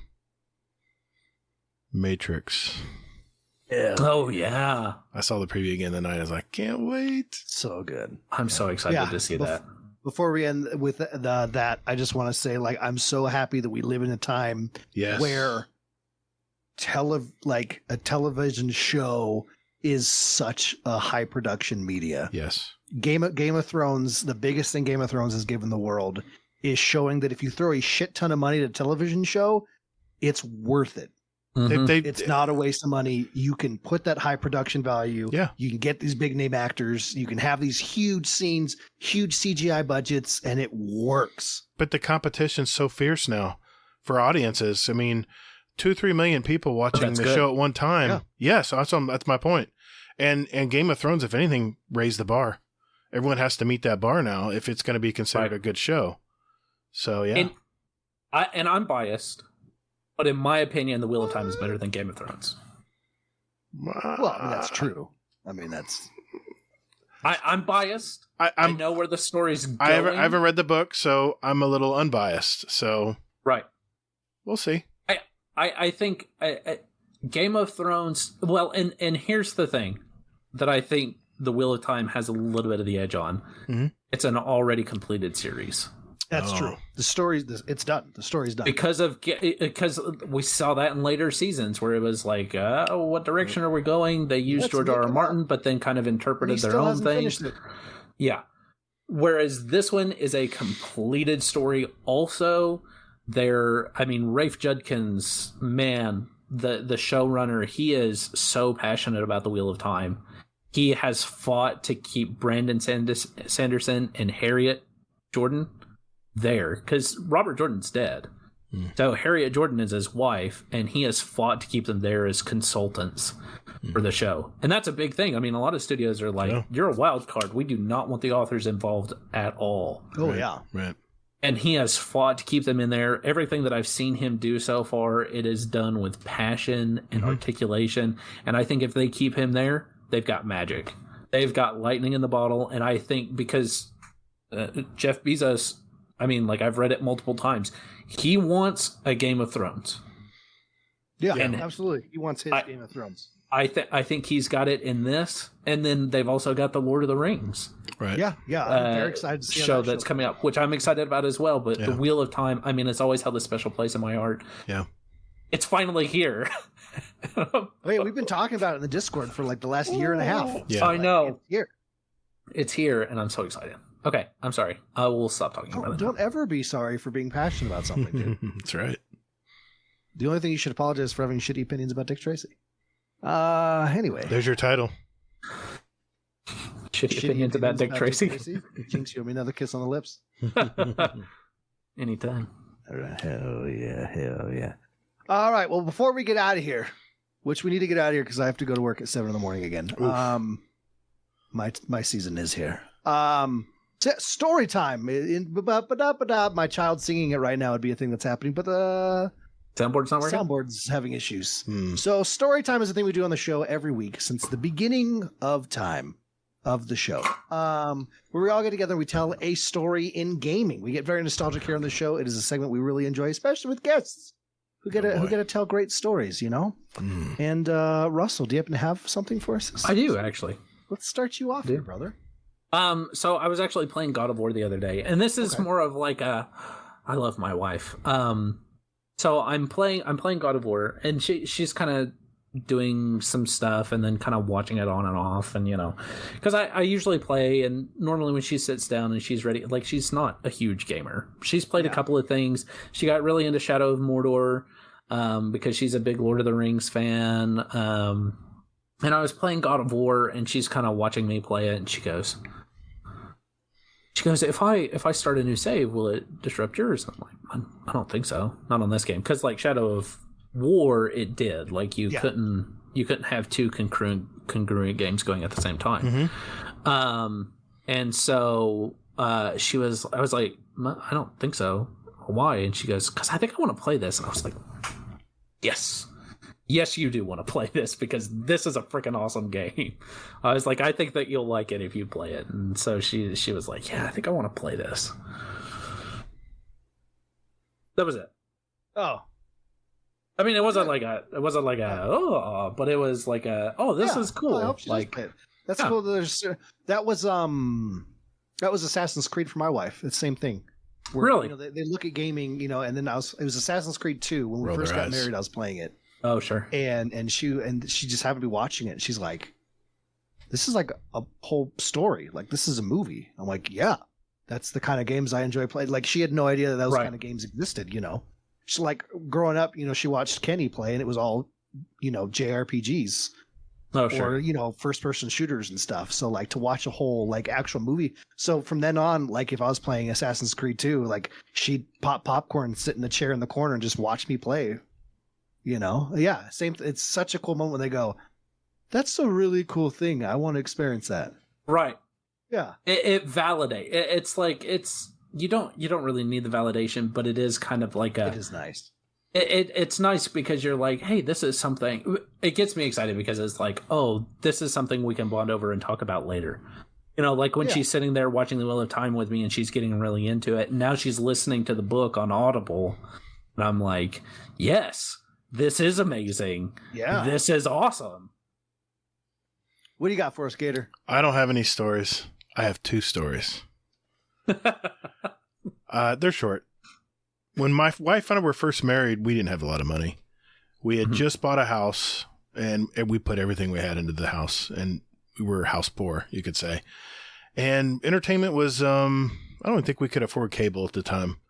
Entertainment was scarce, but I had a PlayStation 2, and every night after dinner, we would always look forward to this. My wife and I, she would, like you said, grab popcorn. And she would sit behind me and watch me play Metal Gear Solid. And, she, see, just saw your message. And yeah, we used to, I can still remember the times, and I knew I loved this woman when she would sit there and go, oh, no, not yet. You got to let that guy pass first. You can't. No, I know you want to go now. You can't. You died last night this same way. You need to step put. I'm like, okay. My second story is back. Oh boy, think Call of Duty Modern Warfare. Okay, yeah. I'm thinking circa 2006. COD 4. I'm gonna look it up. COD 4, 2006 maybe. COD 4 was 2007. I was close. All right, 2007. I'm trying to think how old my son was, but he was very young. But he had an Xbox 360, and he loved Call of Duty. And I was trying to think. I would think I was playing like adventure games, like Nathan Drake games and adventure type games. And I never got into shooting. And I have to credit my son because he kept pestering me and say, Dad, you've got to play this game. You're just going to be blown away by this game. It's called Call of Duty. I'm like, Call of Duty? Nah. Well, he never let up. I think on the second or third week, he kept bugging me to play it. He goes, listen, I'm going to load it up on the PlayStation. Just jump in and I'll tell you what to do. I said, okay. So I jumped in the very first map. I literally, the noob shooter. They're standing out there, pointing their gun up in the air, then down at the ground. The campaign. No. Ooh, he threw me right into multiplayer. Damn. And I kept dying. I think I was 0-30 that game. Because people always ask me, Gatr, a lot of our people in our Discord are trying to get better at PvP. And I say this story because there's a lot of people who think that you just are good at PvP. You just jump in and you're good at shooters. I can guarantee you every streamer, every content creator out there started exactly where I started, aiming their gun up in the air and then at the ground, not knowing what the hell to do. And I've just applied myself, and I have to credit today, the reason I still play first-person shooters and at a competitive level is I want to keep my hand-eye coordination as I get older. I want to keep my brain sharp. I want to be sharp about thinking ahead. As I'm a chess player, I'm always thinking ahead on moves. And when I play PvP, that's what I'm always thinking about is future moves, what a person's going to do. So I have to credit my son for getting me to play COD 4 back in 2007. Otherwise, I would probably not be here today. You wouldn't even be talking to me right now. That's so cool. Thanks, Cam. I love those moments. Hell yeah. That's my stories. Man, let's get your son on his show sometime. He's a trip. He's going to be on our show first of the year. Yeah, Cam. Cool. Yeah, he'll be on our show first of the year. We were going to have him we were going to have him before the end of the year, but he just got a new job. And he's just been a little crazy. So, well, congratulations to him. Hell yeah, dude. Yep. For me, my story. So my last Apex tournament, my wife actually played on a team with Just Glad to Be Here, a past guest of the show. And so when the tournament ended, my wife had to go start like getting things ready for bedtime, right? And we were doing all our wrapping up of stuff, choosing our MVPs, talking about who won who won the tournament, going over the points and everything. And someone came into the chat and told me, your daughter's playing. And I was like, what? And so we go back over to Just Glad to Be Here's channel. And my daughter had picked up the headset from where my wife was playing and was sitting there. They were dropping in and I just hear my daughter's voice going, what? Where are we going? What is this? Where am I? What's this? They're shooting at me. Someone help, And so like, they're just being so patient and like, come follow me here, press this button to do this. That's fantastic. Here's a gun, if you see something, come and shoot. That's great. And it gets to the point where it's on the PlayStation, it's on my wife's laptop. You can play Apex everywhere now. So we're sitting there listening and all of a sudden my son wants to play. So I go in there and hook it up with him. So it's Just Glad to Be Here playing with both of my kids. And we could everyone's like, don't end the tournament, like don't end the stream. So we're sitting there still in our shoutcast form, and we've been drinking heavily all night. But we're just sitting there watching her guide an 8-year-old and a 4-year-old through a battle royale, That's great. My daughter picks it up a little faster. My 4-year-old son is just giggling and Sissy, look at this, Press and button. goes and jumps off something, Yeah. But yeah, Start singing. It was so cool. And then, a team attacked and we're all getting super. I will fucking murder you. I will find out where you live for shooting my son. And I will come to your house and I will rip out your spleen. Don't shoot my son. We're all getting so defensive. We got to hunt down these players that killed my kids, Protect the nest. But yeah, it was just crazy to tune into a channel and hear both your kids, playing That's Apex, awesome. which is a game you love. Save that clip. So. Save that clip. Yeah. Oh, it was so cool. I'll post the clip somewhere. Yeah. Save it for when they're older and they're playing a lot more video games. Hell, they'll be playing on VR by the time we're older. Oh yeah, for sure. And I won't understand any of it. See, I'm thinking it's augmented reality. I think that's where it's. I'm all for it. I'm playing absolutely. I'm playing on Oculus Quest 2 right now. I play Beat Saber. It's just like think of Guitar Hero and all those games. Oh yeah, I love just it. It's so much fun, dude. It's so cool. I'm like, can't wait for this to get even better. Okay, you know who Adam Savage is, right? Yeah. Yeah. Okay. So, have you ever watched his YouTube tested? No, I haven't. I haven't. No. He actually, because he does props and everything. Yeah. That's where his background is. He made actual lightsaber handles, movie props. Yeah. Okay. For his Beat Saber, so that it actually felt like lightsabers. Oh my god! And he shows you how to do it. So he shows you his process and everything that he did. Oh, that's I was cool. like, hey, I tried this, it didn't work, so I decided to make my own. And because I guess he travels with it, he'll travel with it and play great. it. Yeah, and so he made lightsabers that actually feel like real lightsabers, so that when he's doing it, he actually feels like he's got. I tell you, VR has come so far. You have to plug it into a console and stuff to play it. But I have the Oculus Quest 2. I literally just put it on and it says, "Hey, let's play." Draw your outline, make sure you're on a flat floor, make sure you got some decent lights, and boom, hit the menu and you're playing. Doesn't matter where you are. See, I'd be so down for that. And things like Dungeons and Dragons. Oh, like if Star Wars games. I have a Star Wars game about Yeah, I have a Darth Vader game. You literally feel like you're at Disney watching an exhibit. Oh, yeah. You feel like you're reaching over to touch Darth Vader. You're like, it's crazy, dude. You're trying to get a key to let a guy out of a jail so he can get the hell out of it. And you're in a ship, and it's so realistic. Yeah, I can't wait to see where that technology goes. It's fantastic. It's going to be cool. They're getting really cool, but when you can actually reach out it's there because they're getting so close to that. Well, they're already at a point where it can scan the whole room you're in and yeah, the level and stuff. And as I'm playing Beat Saber, I tend to move up because I'm lunging and stuff. Yeah. And all of a sudden your screen will just start saying, "Okay, you're almost out of your boundary. You're getting close." So you just back up a few steps. It's so easy. You hear about people getting hurt and stuff. There's no reason they should get hurt. It's so safe. What you do? And I'm not even getting into shooters yet, where you can actually aim your controller and pull the trigger and shoot. It's so cool. I haven't even gotten into that. The one thing that I really want to play in VR is Skyrim. Oh, wow. Like that is just swinging swords. There's big spiders in that game. Nope, I'm not you and Hazel with the spiders. I'm good. Thanks, though. Appreciate the thing. So I was watching. I think it was like Outside Xbox or Outside Extra or whatever, and they were playing Skyrim, and they were like, the cool thing is you can like put your hand over here and shoot a spell this way instead of having to look in that direction. Right. You can just do it.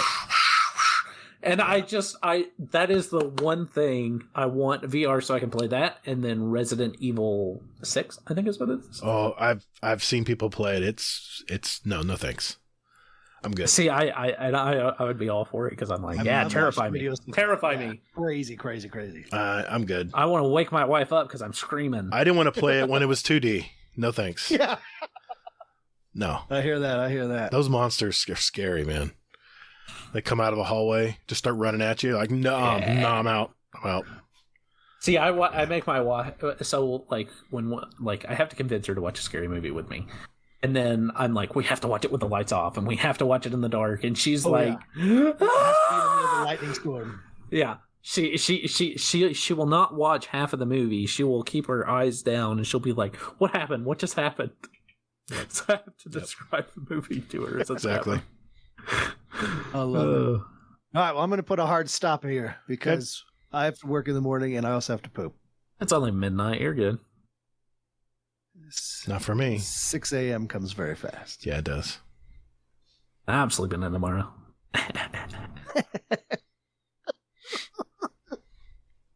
I would too. I don't blame you at all. I'm going to treat you like Dick Tracy. Oh. You promise? Like, are you going to treat me like Madonna treated Dick Tracy? Oh. I'm going to handcuff you to a pipe, steal all your gadgets, throw a baseball through your window. Oh, yeah. Is that a euphemism for something? I'm going to put my big fake chin on. Big boy did it. That was Dustin Hoffman, by the way. Is Big Boy? Yeah, Big Boy did it. You know, when he's sitting there. Big mumbles, the guy who just mumbles all the time. Yeah. Oh, that was Dustin Hoffman. Yeah. Yeah, it's Dustin Hoffman. Yeah, Crazy. yeah. Well, Gatr, dude. Thanks, guys. Brother. That's fun. This was really fun to do this joint show tonight. I really enjoyed it. Yep. We got really into a lot of topics, which is exactly what I thought. We got Russell through the speed run. We did some community questions. Yep. It was a beautiful time, brother. I got to interview you guys. You are a beautiful person. It was a great show.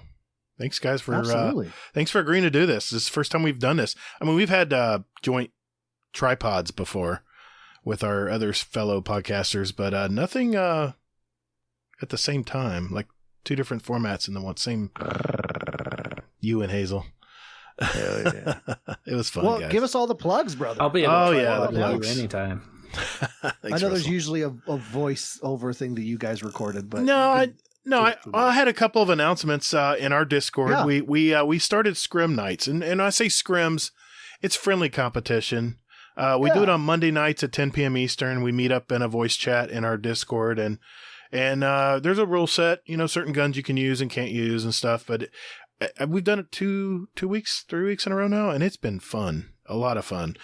Just want to mention that every Monday nights at 10, Hazel puts that on. It's a lot of fun. And next week we have our clan cast. That's Friday, December 3rd. Yeah. We have at least 10 people already signed up, so it's going to be a gigantic podcast. Probably another 4-hour one. No, just kidding. Maybe not. Yeah, Okay, my name is Gatr. You can find me on Twitter at Todd the Gatr. Remember, that's Gatr. You can also find me on Steam and PS5 as Gatr, all caps, Gatr, and don't forget those underscores. And I'm on YouTube, Gatr, Gatr, or Gatr-Guardian Downcast, where we post our episodes actually every week as well. And we have all the other Instagram and all the other good stuff. Just go to guardiandowncast.com, and that'll tell you where to go. Thank you guys. Great time tonight. Beautiful, man. Great time. Yeah, absolutely. Russell, where can the good people find you, brother? I don't even know. You can find me on this thing, Discord, at Jekyll7250. You can find me on Twitter at drjex. That's JEX72590. I'm relatively frequent. I mean, if you respond, I mostly talk about the Wheel of Time, Dungeons and Dragons, or post my artwork.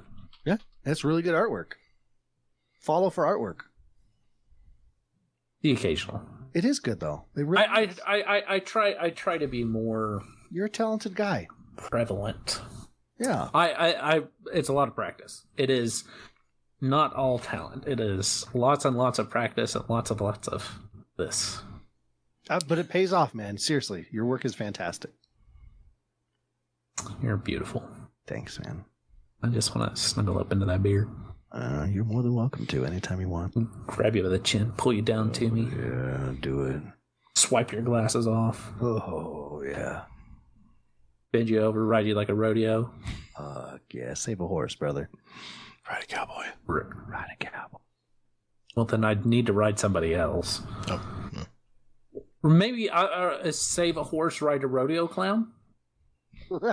Yeah, that works. Get you in that barrel. Yeah.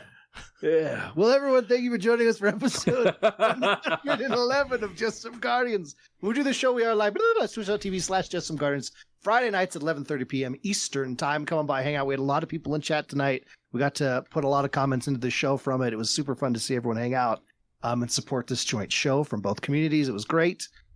You just go to our website, justsomeguardians.com. Embedded there is the audio feed, is our Twitch, is our YouTube, all that stuff. We're on every platform you can think of. And if you haven't thought of it, we're also there. I promise you. We're also big in Egypt. We're also, for all our Egypt listeners. Top 10. We're glad we're back. It's good to see you. We love you. Yeah, we're down for that live show at the Pyramids anytime. You reach out. We're down. Mm-hmm. Or wherever. I mean, I'd show up to a crack house, honestly. Yeah, that's true. Yeah, we would definitely do a live show at a crack house. That's the thing we would do. Not including lodging and airfare. Yeah. Right, yeah, no. Yeah, get in touch with our lawyer, Laz. As for myself, I'm Elmmerfudd. You can find me on Twitter, Twitch, YouTube, Instagram, TikTok, all those places at Elmmerfuddgames. M-E. And I highly recommend getting into the Elmmerfudd Discord if you're playing Halo. We have big groups running all the time in Halo. Throw up in the LFG channel you want to play. People are there. It's been hopping. It's been popping. It's been awesome. Don't actually throw up. Just don't chat. do that, though. Yeah. Don't be Hazel. Don't throw up. Good point. Yeah. Good point. Yeah. Gatr, you said you got the closing? Yes, sir. Hold Can my you beer. take us out? Join us next week on Just Some Guardians for mutual chaos and utter incompetency. Well, hey, I cannot thank Elmmerfuddgames and Jackal7250 having me on the show tonight on Just Some Guardians. Check them out at Just Some Guardians on Twitch and Elmmerfuddgames on Twitch as well. He has his own streaming channel. And check those guys out. They are super, super nice guys. And I had a great time tonight. So thank you, gentlemen. Thank you very much for having me on the show tonight. I had a great time. And we can't leave without a Scumdeath's Corner. And we got a two-parter this week. So let's play Scumdeath's Corner and see what Uncle Scumdeath has in store for us this week. Hello, and welcome to Scumdeath's Corner. I am here with Mossy and Mac and half of Warcraft. Say hello, guys. Hello, guys. And what are we about to do now? It's Tuesday night and we're off. What are we about to do? Well, the Rocky IV Director's Cut. Director's Cut Extended Edition for 1 week only. we're going to have it. So we're going to have it large. We've all got bags of beers to take in with us. So, yes, Motion Mark. Trying to say, if he dies, he dies. Spoiler alert! Anyway, this is part 1, so part 2 will be coming up very soon after the film. Cool.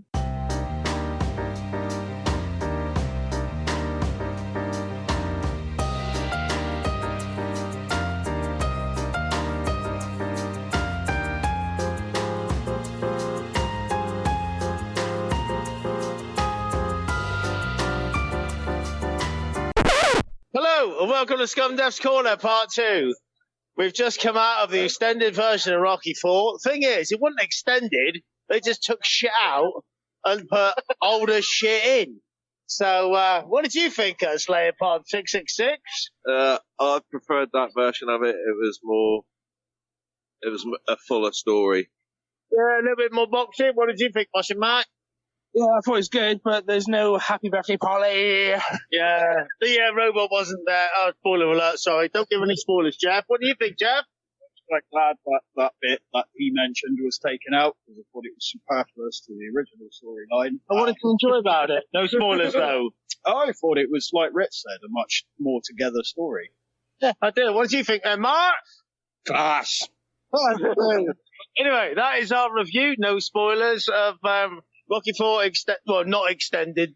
You can stream on Amazon or other streaming platforms are available. Oh, is it available on Amazon and other streaming platforms? No, just Amazon. Oh, is it? Oh, right.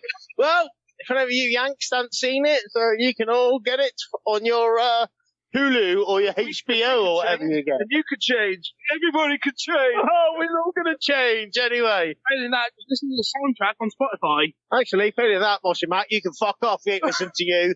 Anyway, love you all, guys. Our review was, what do you reckon out of 10?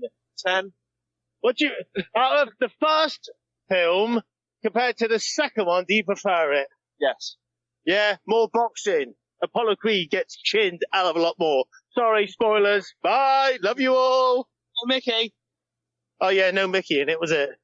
Don't take your fucking Mickey. Bye. Hey, everyone.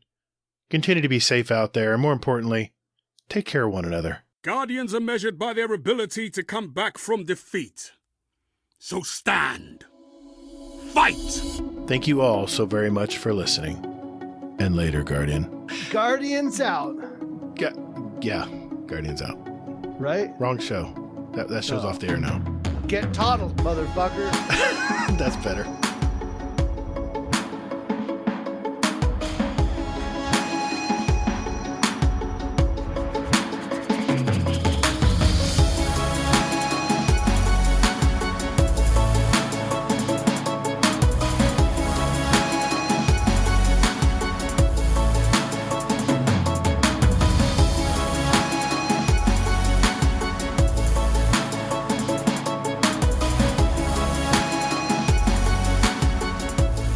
That's a show, my friends. We did it. I'm gonna guardian you. That was fun. Guardian the guardian. Guardian your loins. What? Guardian my penis. That was fun, guys. It was the official first day of the season for us over at the post office. And oh, was it really? 12-hour day. We're looking. Yeah, you just got off like a couple hours ago. Dude, are you serious? Like an hour and a half ago, yeah. Oh, man, just take a nap. Me and Russell will run it. Just take a nap, man. We're good. We're good. That's a terrible idea. Ariana's vow to kiss you on the lips. Does that work, Russ? Fuck her up, buttercup. Guardian Downcast. Guardian Downcast. Yeah. Guardian Downcast. This is an intro. Guardian Downcast. Guardian. Not copyright. Guardian Downcast.